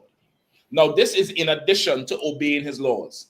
You understand? This is in addition to obeying his laws. It's one complete package. It's one complete thing. Because never forget, you would have never known you was a filthy piece of shit if somebody didn't tell you. So don't think that now you know and you change that you now could now govern your life. Don't work like that. Don't work like that. You should always just get the counsel, move forward. Get the counsel and move forward and say what it is and do this and move. And that's it. And that's how we are in here. You come in here. So why we don't put fringes on the t-shirt? That's not UPK. There's a man and a woman who would take that ain't UPK, they're good. Then there's somebody else who need a breakdown. All right, I will give you the breakdown, but there's a difference. You understand? Keep going. Right. The idol. Yea, they have chosen their own way, and their souls delighteth in their abominations. Go ahead. Come. I also will choose their delusions and will bring their fears upon them. Because when I called, none did answer. You understand? You're getting it now? The Lord said, I will choose their delusions and I will bring fear upon them. Right. Because when I called, they didn't answer. Right. How does the Lord call you? Through the priests and prophets. Exactly. Yeah. You get the point? Yep. Keep going. When I spake, they did not hear. You understand? Yep. So it's both, the white man is the devil, you the Jews come to class. You listen. Or even when you come in class, now the scriptures say, knowledge puffeth up. Now you get a little scriptures in you. Now you know who you are. And you're not listening to the priest no longer. That's that too. You get the point? Go ahead. Yeah. They did not hear. When I spake, they did not hear. But they did evil before mine eyes, and chose that in which I delighted not. You understand? And it's not an overnight process. It starts with you just start. I don't agree with this. I don't agree with this. I don't agree. And I'm not talking about we don't agree that you should wear blue and I should wear black. I'm not talking about that. I'm talking about the UPK way. Right. What we teach. It starts with it's a little deviation. You do interior design and decorating, right? Imagine you hang in a drywall. That you'll have those up here, right? Yeah. Imagine you hang in a drywall, and as you tack it to the stud, it's a little bit off at the top there. You don't realize it until what? You hang the next one perfect, and you see as you go down, it's the separation. As time goes on, the little deviation that you didn't agree with some breakdown, as time goes on, we over here now. But it starts with this one little thing here. Right. You get the point? That's how it is. So now you ain't hearing the Lord. You ain't listening to nothing the Lord's saying, which means you ain't listening to nothing the priest telling you to do. Go ahead. Verse 5. Hear the word of the Lord, ye that tremble at his word. So who is the ye that tremble at his word? That would be the one that listens to the priest of the Lord. Right. Simple. Yeah. So he's now saying, hear the word of the Lord, ye that tremble at the word of the Lord. Right. Go ahead. Tremble at the word at his word. Right. Your brethren that hated you, that cast you out for my name's sake, said, let the Lord be glorified. But he shall appear to your joy, and they shall be ashamed. All right. So he's saying the one who would obey him, the one who hears his word, who tremble at his word, keep obeying his word. Because the brethren that hated you for obeying the Lord's word, they cast you out. They don't say, you gone. And they say, man, that's it. You leave that there. The Lord will appear to you. You're going to be glorified. They're going to be ashamed. Right. You understand? And that's that. Like that camp we had in the Bullring a couple of years ago. You'll get that a hand out. Because I know who was there with me. was glorified. And who was not there was ashamed. I understand that part. I get that. That thing, you'll have no idea. My soul is tied to y'all forever. Y'all call me and say somebody giving you problems. I'm appearing. That's right. I'm appearing. You get the point? It was a glorious day. It was an absolute glorious day. You get the point? I hear all these stories. The brother down there in London, Hakayan, he had he walking his dog. These Pakistanis trying to beat up this Asherite sister. They're trying to. The brother got it up. The brother got it, brother. Go ahead and grab a seat, priest. Let him handle it. The brother, you're focusing on. Come on. They try to beat up this Asherite sister. Hakayan pull up with the dog. He separate two of them like he in a court of law. He put the Pakis on one side, the sister on one side. He interviewed the sister, then walk across with the dog, interviewed the Pakis. The Pakis' voice changed every goddamn thing. She gave him the whole rundown on the thing, and the thing was solved. And she listened to the priest of the Lord. Right. She didn't know who he was, but she listened. Her husband came home and thanked him and all that type of shit. Like you listen to the priest of the Lord, brother, your life is going to change.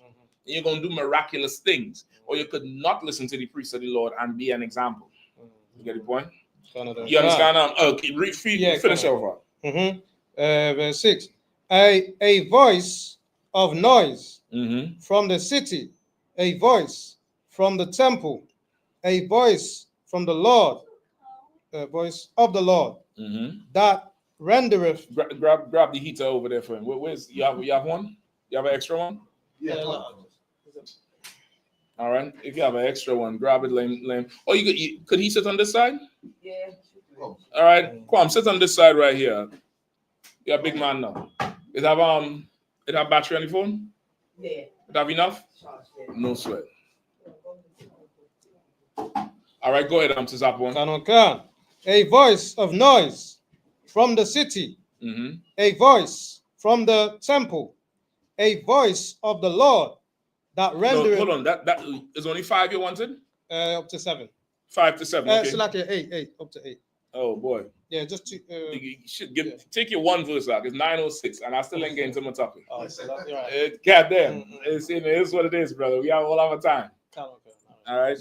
Yeah, that's it. Then I can. You could go with a shame. You want to get the other ones after? Yeah, can. Yeah. Okay, no sweat. 6, 7, and 8, right?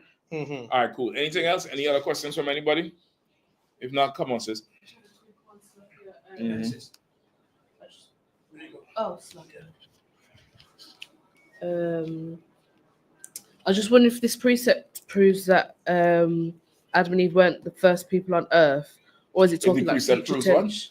Genesis 4, 14 to 15. If the precept proves what? That Adam and Eve was not the first people on earth. Okay. Genesis 1? 4, chapter 4, verse 4. Chapter 4, verse 14 to 15. All right, let's hear it. Genesis chapter 4, verse 14. Behold, thou hast driven me out this day from thy face, from the face of the earth, and from thy face shall I be hid, and I shall be a fugitive and a vagabond in the earth. And it shall come to pass that everyone that findeth me shall slay me. Right? It's just 14 alone, or? It's just 14 to 15. Is that like future tense talking about, or is it talking like when he moves out of the? Okay, it's not future tense, but this is not strong enough by itself to prove that Adam and Eve was not the only people on the earth. The Christian is going to tell you that's talking about the future. And he's talking prophetically about his children, and that's in the future. What you want to prove Adam and Eve was not the only people is 1 and 26. Unless you have those already. You have those already? I'm not sure. 1 and 26. I believe it's 1 and 26. Yeah. All right. Yeah. This could work, but not by itself, because you're gonna get that response from them. All right. Let me get 1 and 26. Genesis chapter 1, verse 26. And God said, let us make man in our image. In fact, hold on. Let me don't complicate it. I'm come back to that. This would work if you just keep reading on. It'll tell you. From 15, you read 14, right? Keep reading 15. 15. 15. And the Lord said unto him, therefore, whosoever slayeth Cain, vengeance shall be taken on him sevenfold. And the Lord set a mark upon Cain, lest any finding him should kill him. Right? So those two together will prove it. Because what the Lord said, he can't be punishing somebody who ain't there. He can't be reading it out to somebody who ain't there. But they'll still say it. They'll still say that that's talking about in the future. Now, if they do say that, just read on. Verse 16. And Cain went out from the presence of the Lord and dwelt in the land of Nod on the east of Eden. Verse 17. And Cain knew his wife. Where she come from. That's right. So you just take them all the way down to that point. Where did this wife come from? Go ahead. Mike. So, yeah, I was talking to one of my family members about it, and they were saying that basically, what was saying that one Adam and Eve had like sons and daughters basically, and the Genesis it's not in like the next day. It's over a time span. Okay. So he already had a wife. That's why. Where he get his wife from? I don't know, but they're saying that he already had a wife from one of Abel didn't have children, Seth's children maybe. That's what they're saying. So I didn't understand. They're saying he had sex with his niece. Can't. Because you just tell them that's what goes on in Christian church. That's right. That doesn't go on in God's word. That's right. You get me? In the world of the Lord, you ain't gonna have sex with your niece. Right. And if not his niece, what are you saying? Cain had sex with his sister or something? Or one of them. Yeah, that nasty shit goes on in the Christian church. And say it just like that. Don't be nice with them. Because they're trying to say the Lord's lineage come from a bunch of sexual deviants. So you have to put that back on them.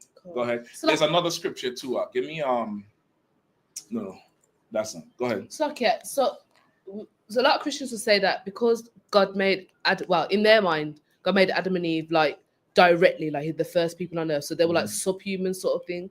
So they didn't have the sort of mutations we would have if we had sex with our family. So that's why they accept. Like where does that come from? Do you know like obviously I know it's rubbish. Where does that come from? Like sexual deviance. That's where it comes from. You're talking to a homosexual or a lesbian or a pedophile. That's where that comes from. Yeah, they're pure, so they didn't have mutations and stuff. So it's okay for a brother and sister to have sex. Because today, if a brother and sister have sex, they'll make a retarded child. Not retarded. What's the word? A child that's disabled. Disabled, not even disabled. A child that doesn't have, that is born with physical challenges, right? But back then, it's you could freak your sister with shit. Goddamn, right? Yeah, you nasty mother, and begin to curse them out. Don't have no respect for them. Don't. Okay, sometimes with Christians, right, or even when you're young in the truth, you might think God's word has the same effect on you that it has on other people. It doesn't. It doesn't. You hearing it because you are contrite in spirit. You're ready to hear. They are not. They need to be broken. Break them. Break them. Cuss them out. Right. You talking like that and you're supposed to be a woman of God? Yes, heifer. Go ahead. No, what you're saying deep because Tommy Robinson was getting on the Muslims that marry their cousins, and apparently it's costing the NHS millions. They're marrying their first cousins. The kids are coming out deformed. The NHS got to pay for correcting the bow leg and correcting the this. Dr. Pai sent me, remember? You send me the article. Yeah, send me the article. What the hell are we talking about? He's anti-Muslim, so anything they fuck with is against anything. No, is that really true? That sounds like some Trump rhetoric. No, it goes. It's true. They married their first cousin, and he said it's costing the NHS billions. That is his first cousin then. That's probably his sister. That's probably his sister. Go ahead. It is true. Slacky, I won't say, but we did similar research in uni. That you've heard, right? Yeah, but it is about trying to make it. They didn't want to sound racist. But that's a big problem in that community, and their children I think you're working with the enemy. Like, why am I hearing about this for the first time? No. I mean, why am I hearing? Listen, we're going speakers corner this weekend. You can't like. We're going down to London this weekend, and we're going on speakers corner. I call General Haas when this is done out. Y'all making, the nigga from the Goonies. Salakia. Hey, you guys. Assalamu alaikum. Good night. Go ahead. Salakia, the one. I know a brother. A few of them. I know in Leicester. I know a guy. His first cousin. He's married. His first cousin. He asked his auntie, "Can he?" And she goes, "If you get 2 jobs, you can marry." And they're Muslim. They're Muslim, yeah. And she told he married his first cousin. His auntie told him, "If you get 2 jobs, you can Because marry of her." the Muslim shit. Yeah. And, Now, this is what I would say. Biblically, it's not unlawful. You just don't have to do it now. There was a time we had to do it because of the family, right? Jacob and his 12 sons. To keep it in, Judah would have to take a wife from, Issachar or somebody until the tribe get big enough where in the house of Judah, they're all cousins, cousins, first, second, third, whatever, and they marry each other. That was going on there. The cousin's probably not their cousin. That's what I'm trying to tell you. The cousin could be their sister because their father effing the brother wife. You get what I'm saying? It could be or it could just be the Lord plaguing their ass. That's all I know. Because India has that they have the damn monopoly on the child being born with a tree growing out of the head, 8 arms. Like you don't see that nowhere else. And they think that's a god or something. Right. But you saying they're putting a strain on the NHS. Them doctors in hell. Yeah, send me that, please, Zach. I don't know why allowing Stephanie. He on vacation? He take time off, or he on allowing sick leave or something? You know what I mean? Where we at? Okay, so with that one, that's what you want. Now, Genesis 1:26, I'm gonna just get real quick for you. Have you ever heard it before or no? God, is that Slakia? If I may, is that where like the Lord talked about how he made people first? Yes. Right, he made mankind first. Let me get 1 and 26, and then 2, and I think 6 and 7, or 2 and 4 and 5. That's wild. Genesis chapter 1 verse 26. And God said, "Let us make man in our image, after our likeness, and let them have dominion over the fishes of the sea, and over the fowls of the air, and over the cattle, and over all the earth, and over every creeping thing that creepeth upon the earth." Right? So God said, let us make man in our image, after our likeness. The Lord, that man there is mankind, or the human race, right? Man meaning mankind, not a singular person, but the human race. Keep going, and you'll hear why. 27. So God created man in his own image. In the image of God created he him. Male and female created he them. That's it. Male and female, he created them. Right. He created mankind. Man and woman. He created mankind. The human race was born on the 6th day, or created on the 6th day in mass. Right. And then he told them what? Go ahead. And God blessed them. And God said unto them, "Be fruitful and multiply, and replenish the earth, and subdue it, and have dominion over the fishes of the sea, and over the fowls of the air, and over every living thing that moveth upon the earth." Right? So the Lord told mankind to go forward, be fruitful, and multiply. That's the human race. Man came out of the earth. It says that when you go up to 24, read 24. And God, verse 24, and God said, let the earth bring forth living creatures after his kind, cattle and creeping thing and beasts of the earth after his kind. And it was so. And God, go ahead. And God made the beasts of the earth after his kind, and the cattle after their kind, and everything that creepeth upon the earth after his kind. Go ahead. And God saw that it was good. Go ahead. And God said, let us make man in our image. You understand? That 6th day was creatures coming out of the earth. Other days it was coming from the waters and then took to the air like the birds or the fishes. This day, beasts come out of the earth, and in that day he made man from the earth. Not that compost thing that we're talking about in Genesis. We go into that. But mankind, he created them on the 6th day. Right? If on the 6th day God only created Adam, did he only create one cow and one lion? How come we could understand that he created every living creature and cattle and this and creeping thing? Is it just one of them? No, you could understand that this is many of them and they're going to multiply. And if it was many of them he created, did he just create all males? No females? Where they come from? He created mankind on the 6th day. Man and woman. He created he them. Now go to Genesis 2 and start at 1. And Genesis chapter 2 verse 1. Thus the heavens and the earth were finished, and all the hosts of them. And on the 7th day, God ended his work. He what? He ended his work. He ended his what? Ended his work. He ended his work. What was his work? Creation. Right. He stopped creating on the 6th day. That was it. The 7th day he rested from creation. So everything was already there. He didn't create nothing new after that. The end of the 6th day was it. That was it. Skip me to verse 5. Genesis chapter 2 and 5. And every plant of the field before it was in the earth, and every herb of the field before it grew, for the Lord God had not caused it to rain upon the earth. Right, the Lord didn't let it rain upon the earth at that time. A mist, like dew, would come in the morning and water all the crops. There was no rain just yet. There would be dew, like a dense fog, this thick, real dense with moisture, and that's where the plants would grow from. That's where they would get their water from. Go ahead. Yeah, so like in the early morning, if you go out. Worse than that, but similar. Right. Similar, where it's wet and the grass, there's dew. You could even see the fog sometimes. Go ahead.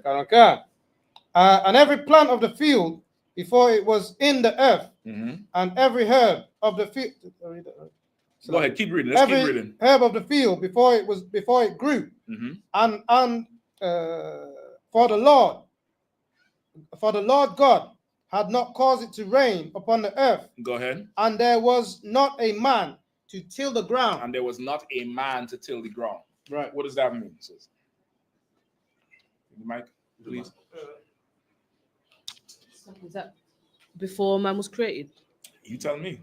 Because if there's no man to till the earth, there's no man about. That's where you lost the argument there, sis. That's it right there. The Christians have it. See, she don't know what the hell she talking about. You just told me the Lord rested from creation on the 6th day. So how could you now tell me there's no man? Not sure, sir. No problem. Anybody? So first and foremost, what do you think about the Queen 12? I'm getting used to it. I'm getting used to that. I'm thinking it's a sleeper. Because I ain't really tasting it. You see, I added the real nephew to the thing. But I think after a minute, I might feel it, but and a good place till you have a bad episode. And a good place. Go ahead. No man to the ground, meaning no man to put the place in order. Like There's no not, farmer. Exactly. It's just like how women say, there's no man or there's no good man around. Oh. You get the point? I'm done with men. I'm done with all man. It's how people talk. There's not a man to till the ground. Meaning, it's like saying there's not a soul who could manage this. There's not somebody who could handle this burden. There was not a man to do it. There was people, but nobody wanted what? The responsibility. That's what I was gonna say. Yeah. Nobody wanted the responsibility. Responsibility is a thing, brother, that terrifies most people. Terrifies the hell of most people. I've seen some video. I think it was shot in the UK, and they talked about these people do the street interviews. They go out there and they interview people on different questions. And they break down the cost of raising a child from 0 to 18. Right. And somehow the math come up to £250,000, right? Right. Ridiculous. Cumulative over 18 years. They say it costs £200,000, and they break it down per year, per month, per week, and per day. Right. And is these young, what do they call them, the Gen Zers or the millennials? The one with the funny color hair and the big nose, the nose ring, and the ears stretch out here. I say, damn, it costs that much? Right. Ooh, I don't want no children. And you're talking about, I'm thinking about one. Imagine you got 2 and 3. Right. And they just like, oh, I don't want none. It's just don't have no children. Right. You don't want no responsibility. Just how you look, I can just tell. You don't want no responsibility at all. You don't want to take the blame for something. You don't want to feel the pressure of this thing or this person is depending on me. And if I don't do it, this thing fails or this person doesn't eat. And that's people for the most part. That is people. And that's why you need the police. That's right. That's why you need, laws, and you need to be policed, because you don't want to even take responsibility for your own self. Right. So okay, Mike. Yep. Do you know when it says do you know you say no one wants responsibility? What is that scripture talking about? Like, what didn't people want to do? Till the ground. What There do you was mean? no man. To till the ground is to manage the land. Like a farm is a wilderness without a farmer. You understand? A farm is a wilderness. Think about the animals that's on a farm. Give me some. Cow, goats, goat, chicken, sheep. This kind of together. Chickens, Rida. Chickens. What else? Horses. Pigs. Just so you all know, pigs is not unlawful. You can have a pig as a pet. You can't eat the shit. Just like a dog. You can't eat a dog, but you have a dog as a pet. A pig is an excellent pet. You'll never have to have trash around. You just, give it to that. He disappear that shit. He disappear other things too, but you don't have that life no more, crap. You know what I mean? Even the you ain't had to put people on posters no more. Yeah, I mean, you get that to a pig, there's no evidence, right? You have a pig. What else you have? Donkeys. The one bull. You have a bull. You have the stud farm. You have the bulls and the stallions. You have the hen and them. So now, without you organizing the farm, the horses will trample the goats. The goats will eat everything. The pigs will eat the chickens. You get the point? There'll be utter chaos. There'll be cross-contamination from the feces, from the pigs, and it'll be a mess. You need somebody to separate the animals and give them their own space. And somebody who's responsible for bringing food for them and cleaning them and checking them out. You got caring for the animals, caring for the land, not just the animals. You got to have a pasture to be like, we got to move the animals this time. We got to carry all the cattle over here. They don't graze this land down. Let this land rest. Let it rest. Let the grass grow back. I might have to put some, sprinkle some compost from all the bananas and old fish and meat that lying there. I could take that, turn it over, cover it down so the heat help the organisms break shit down. And now I have rich manure, rich compost. And I'll go and I spread it on that land so it grow up more. Meanwhile, these cows and them grazing or horses in another pasture. You need a man who takes responsibility. That's right. Who knows these horses and this cattle and the chickens depend on him. And if he don't rise, they don't live, they die. You get the point? You need that. Who wants to do that? Who wants to do that? I can tell you who don't want to do it. Them white people who trying to kick every Mexican out of America. That's right. They don't want to get up and pick no oranges, no grapes. That's how I.S.U.P.K, down there thriving. You get the point? We do the jobs they don't want to do. And when we're gone, they won't want to do the jobs anymore. That's right. Still won't want to do the jobs. Go ahead. No, what you said was key. Like even with the Windrush, the white man did not want to drive no bus. So I ain't driving that big red thing. Right. Benjamin come over here, drove the bus, and then all of a sudden there's a problem. You know what I mean? But again, what you're saying with the farm and so forth, it takes a man to put it in order. I think Mercer's had a tune called Two Bulls Can't Be in One Pen. Mm-hmm. It takes a man to, put a bull here, a cow here, separate and stop, arguing and fighting and so yeah, forth. you're gonna have to be the law. You're gonna have to be the ruler wherever. You're gonna have to be able to organize wherever. You want to take responsibility, and taking responsibility often means you don't have a personal life for yourself. Your life is not. You can't just pick up one day and go sightseeing. If you want to go sightseeing next Tuesday, you have to put things in place from 2 Tuesdays before, so that you have enough things there so you could take some hours off. It can't take too long. Who wants to live like that? Nobody. There was not a man to till the ground, and the earth was a mess. And the Lord had to raise Adam out of the earth. Not the literal soil, but the people that was around. The people, how they were living. You get the point? That's how the Lord had to raise Adam up. Let me explain it even more crystallized. You understand what I'm saying, Nathan? Let me explain it to you. Put back up the picture of them, the indentured laborers. You have it still, or you got it? Should be here still. Yeah, I got it. Come on. And these people here, right? Sure.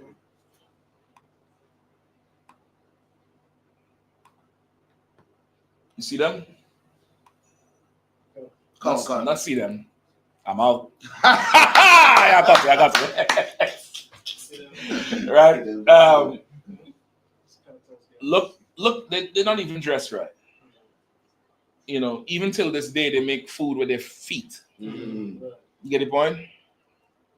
Now they come over by us. They start dressing different. They start cooking with running water nearby. You know how much people don't do that? They have one basin to rinse everything in, even your hands. The potatoes getting washed in there, the meat getting washed in there, their feet getting washed in there.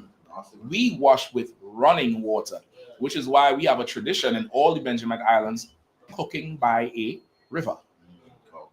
You go down there, get the water, you wash everything right there, you take it away. You get the point? That was the earth before Adam. And you could find that in every society. Chinese, the Hamites, forget about the Hamites. Till today, they fufu. And you only eat with one hand. Why? You need another hand for something else, I guess. You want it because the other hand is to wipe their ass. Because remember, they're not us, they're not clean. You get the point? That's the whole culture of eating with only one hand.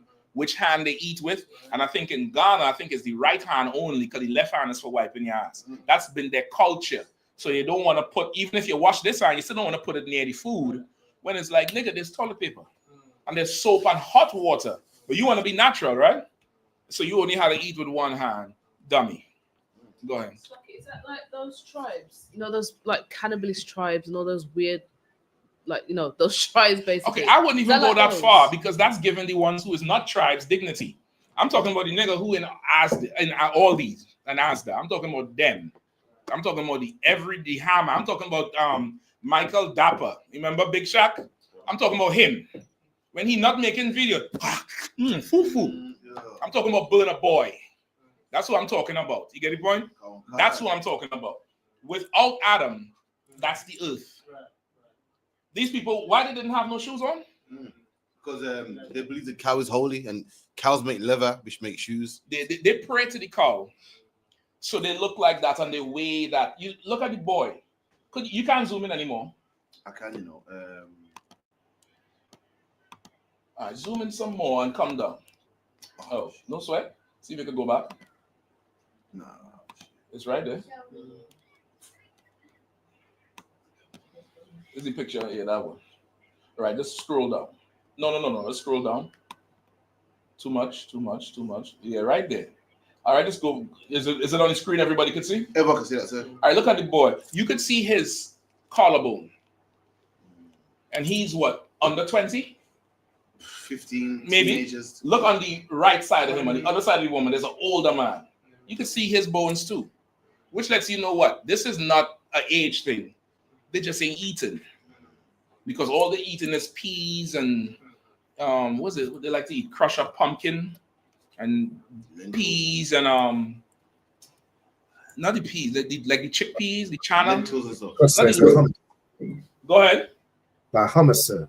Hummus and the peas and the pumpkin. No meat, of course. Come on. They ain't strong enough to fight for themselves. They're not healthy. And their feet is all rough and hard and bruised up because they don't want to make no shoes because they pray to the cow. Meanwhile, Adam knows a young boy of fighting age needs to be able to fight. Give him meat. That's right. Put some shoes on his feet That's so right. he can slay Goliath. That's right. You understand? Come. Give him a horse so he can ride. We don't pray to the horse here. We ride the horse. We That's tame right. the horse. You get the point?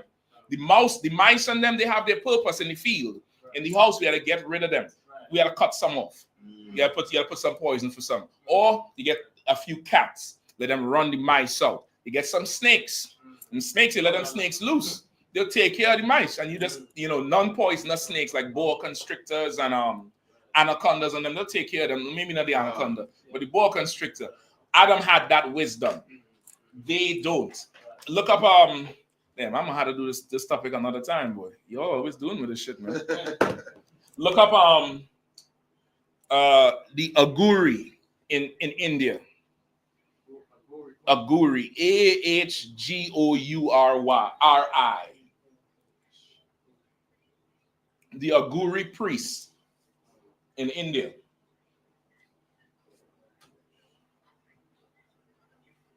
All right. Or maybe Rahman had to find it. You found it? Rahman, you can find it? The Aguri priests. Come on, sir. I found I don't know if this is the right one. It just does it as a gory or a guri. Something like that. Give me a YouTube video on it. Come on, sir. Video. Here we go. All right, fine. Anything else? In the meantime, let me get Revelations 1 and 13. Somebody hold that. Give me Joseph, the father of Christ. I have this video, sir. Go ahead.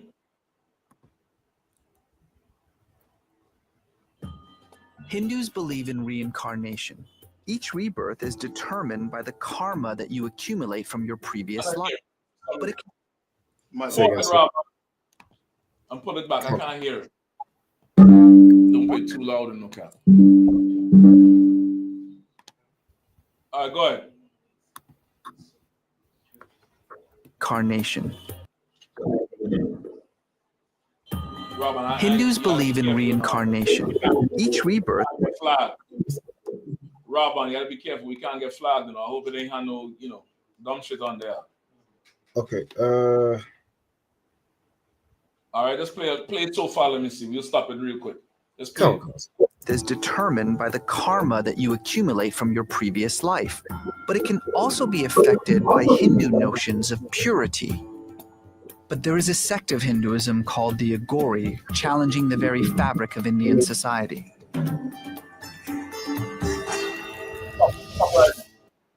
Go back a little bit, Rabban. No, too much. I said a little bit. Just play it. Society. Right. Oh, come on. I don't know what you're doing now. Just a little. Let's go back slight. Constant slight. It might be a slight delay, sir. Okay, no sweat. I need the picture with him up on the screen first. Constant. Right? All right. So they're about to introduce here the Aguri priest, right? You all familiar with seeing this? With the makeup? East Indian? Anything looks familiar here? What's that? With the dark con. East Indian thing. Since I came in the truth, I noticed that they look exactly like a Rasta man. That's just like a Rasta That's man. where Rastafarianism came from, right? And we're about to see it. But you see the dot on their forehead. Anybody knows what the dot is? It's period blood. That's what it is. It's supposed to be period blood. Even though you see it on them now, that's what the red dot is, right? I'll send you a video to post. I did a class in Trinidad, and Trinidad is run by the East Indians, and I was shocked.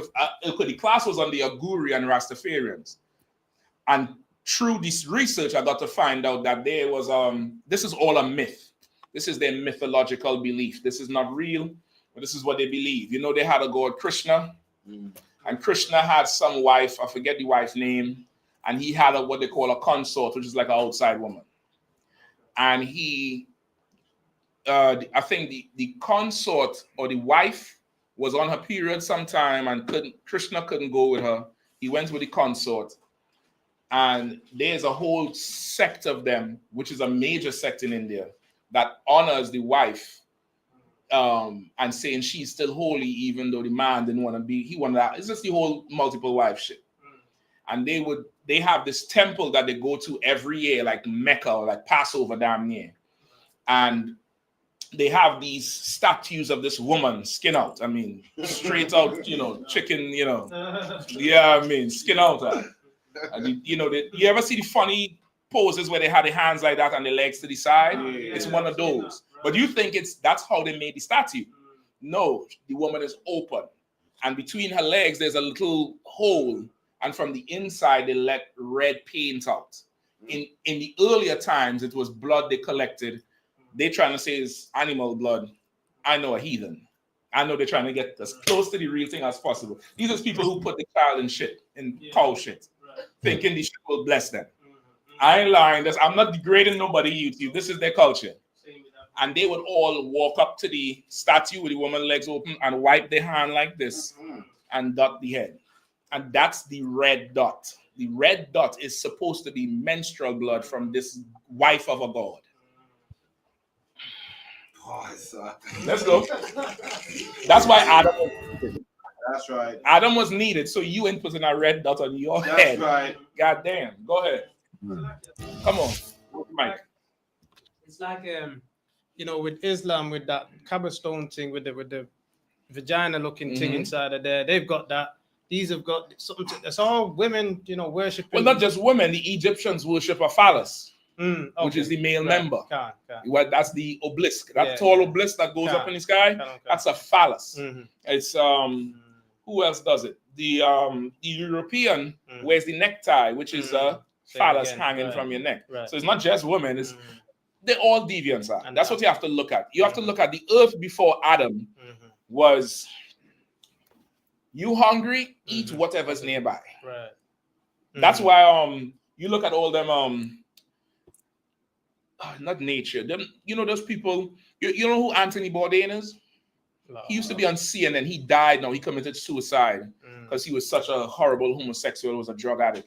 He used to be on CNN, and he had a program called Parts Unknown, where he'll go everywhere and try all these weird foods from different people, all in Congo, Somalia, and sometimes they're eating big ass worms out. But it's a delicacy to these people. A heathen, he hungry, what's close enough and too slow to run is good in the pot. You get the point? He went to Somalia, brother, and they took some camel meat and wrapped it up and buried it in the ground until it gets rotten. Some delicacy like that. If you think I'm lying, just look it up. Some delicacy in Ethiopia with camel meat that they bury and pull it out and you eat, and the thing sliming like cheese. And he ate it. That's a heathen. It takes a responsible person to fatten a calf. Right. Over time. And then you fall in love with the animal. You don't want to put the animal to death. Because that happens too. It's like, I know this cow since the cow was meant to be eaten. And you go and you humanely put it down and you cut it off and the leather goes over here. The horns go over there. The woman go make earrings out of that. The skull goes over there for furniture. The bones, bury that. The tripe and stuff, you put that away, you bury it, whatever, you feed it to the pigs. And you cut the meat up and share that out and make sure this person get, that person get. That's a responsible person. That's right. Anybody could go pick up a worm. You understand? Anybody could go pick up a worm, pull an alligator out of, a swamp. You ain't grow it. You just pick it up and put it in your mouth. Like a child.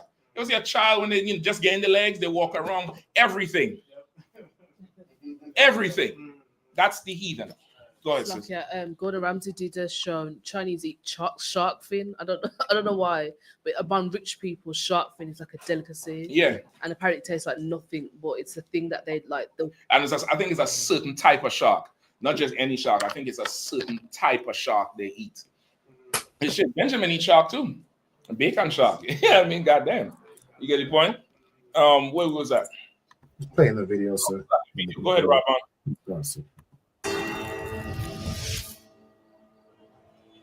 Most Hindus are obsessed with maintaining ritual purity, not eating certain foods or touching certain things that can defile you. What this obsession with purity and pollution has done is it's created what we now know as a caste, from the Brahmin who are at the very top to what we now refer to as the Dalit, or the untouchables at the very bottom. It's the untouchables who do all. Right? The Brahmin is those lighter skin East Indians. See those light ones? That's the Brahmin. The ones who in Bollywood. The ones who in your banks. The dark skin ones is the untouchables. That's who they sent over to the Caribbean. You understand? That's who they sent over there. Not the Brahmins. Them untouchables. Who they see they shoveling shit. Slumdog Millionaire. That's the untouchable. You get the point? The part before where they talk about they hung up on ritualistic things. That's like the scripture we read.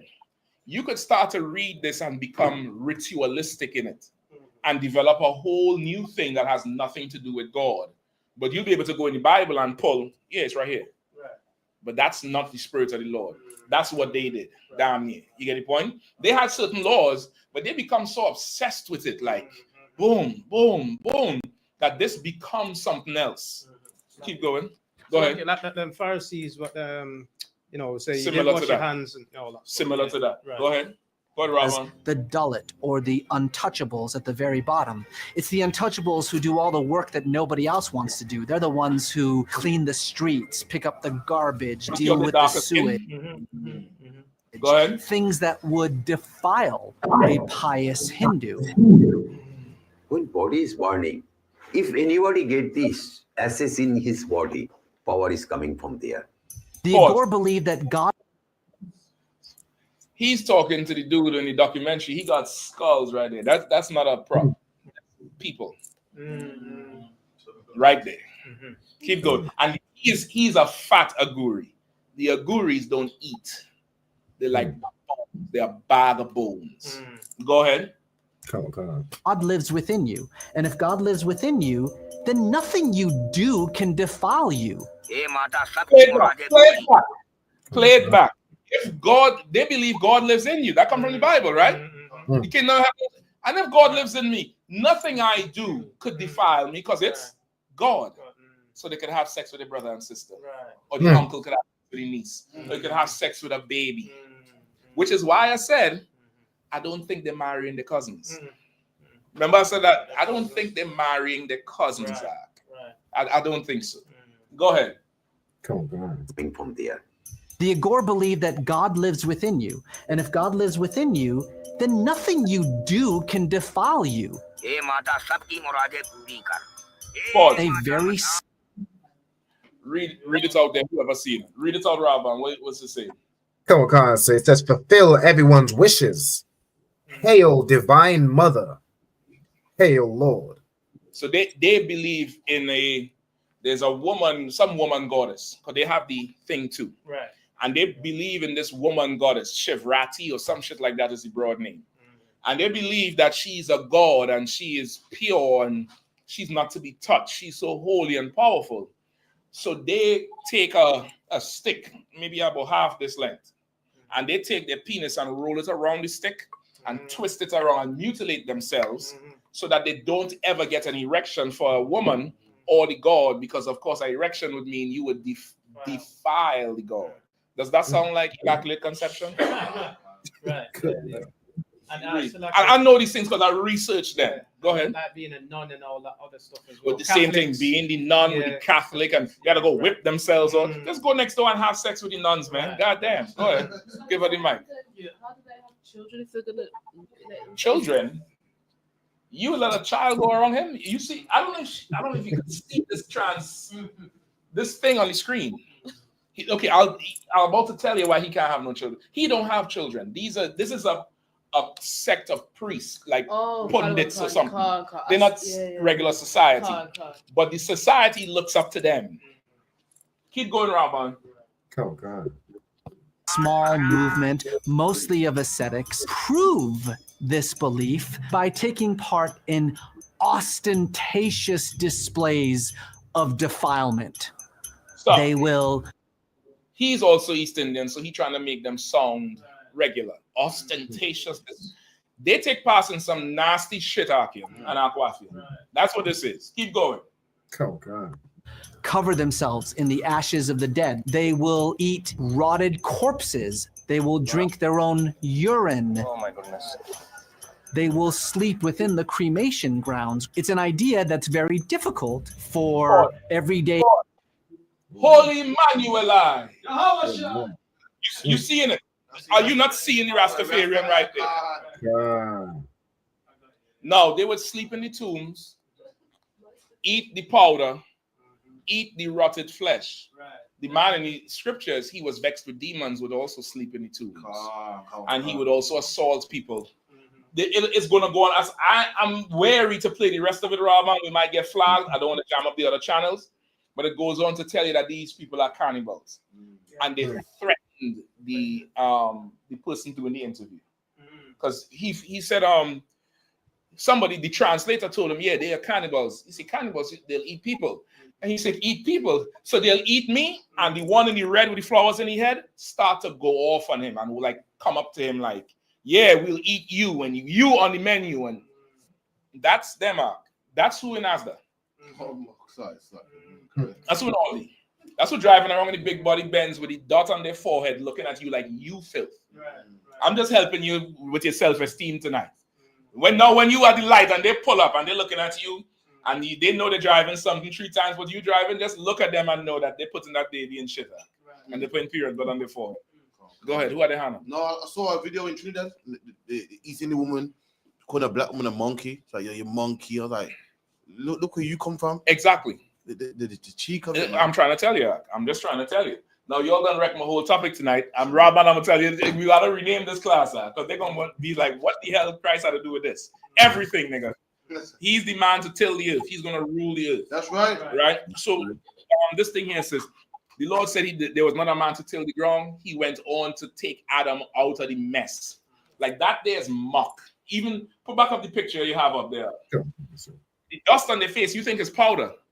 That's the ash from people that burn and ground up bones. That's what they would do too. They'll take the bones and grind them up and put that on their body and eat rotten flesh.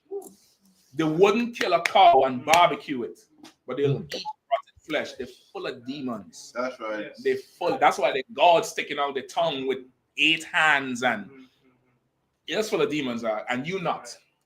And the Lord needed a man to till the earth and to not do this, not have sex with children, not have sex with animals, know what to do. And he gave Adam that.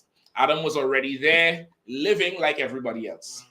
And one day, the Lord raised him up. You get the point? The Lord spoke directly to Adam, and then Adam passed it down to everybody else. Until the Lord spoke directly to Noah, then Noah passed it down to everybody else. Then the Lord spoke directly to who? Abraham. Right. Abraham passed it to Isaac. Isaac passed it, Jacob to the 12 tribes. The Lord took it from there. That's our life. That's how we live. And who don't like it, listen, they ain't how to fight them, man. Hungry coming. That's what Commander Hannah said. I've been saying this for a few years now. You ask Zach, skinny coming. I'm trying to tell you. And when skinny comes, everybody will believe this. That's right. Everybody will tremble at the word of the Lord.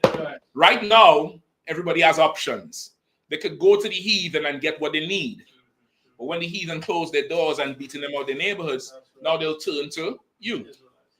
And if you say, thou shalt not eat pork, Canada one can. Thou shalt not eat shrimp. Thou shalt not have sex with this. Thou shalt not covet this. Canada one can. Now it will work. So don't even worry about it, right? With that, pass the class over. Who wants Shema? To Zach 1? To Zach 1, to priest and officer to Zach 1. All right, let's start with that.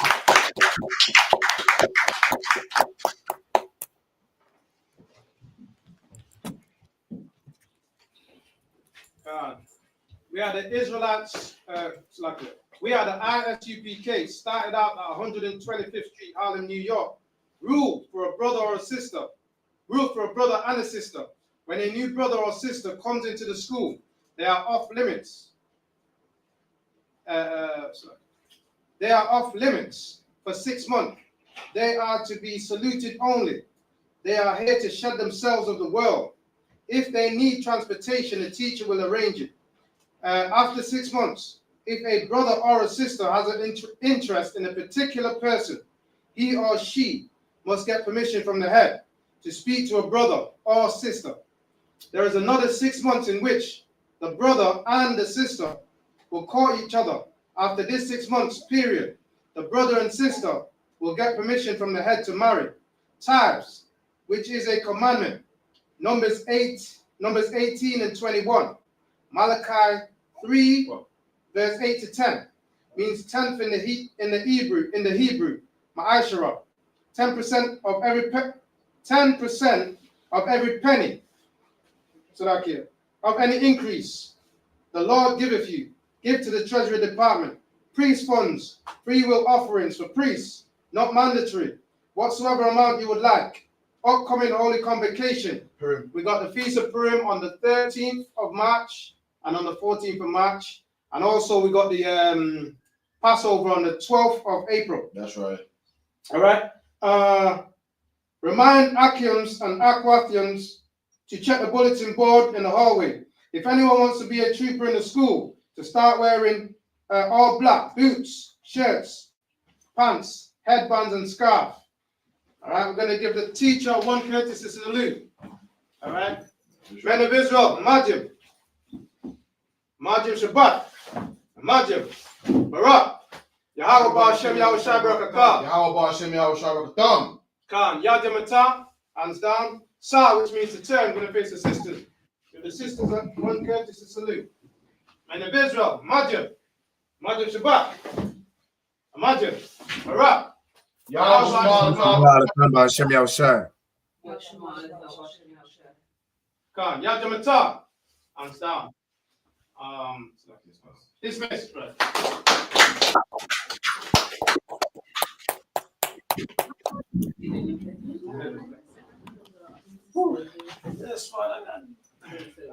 So I'm sorry. Yes.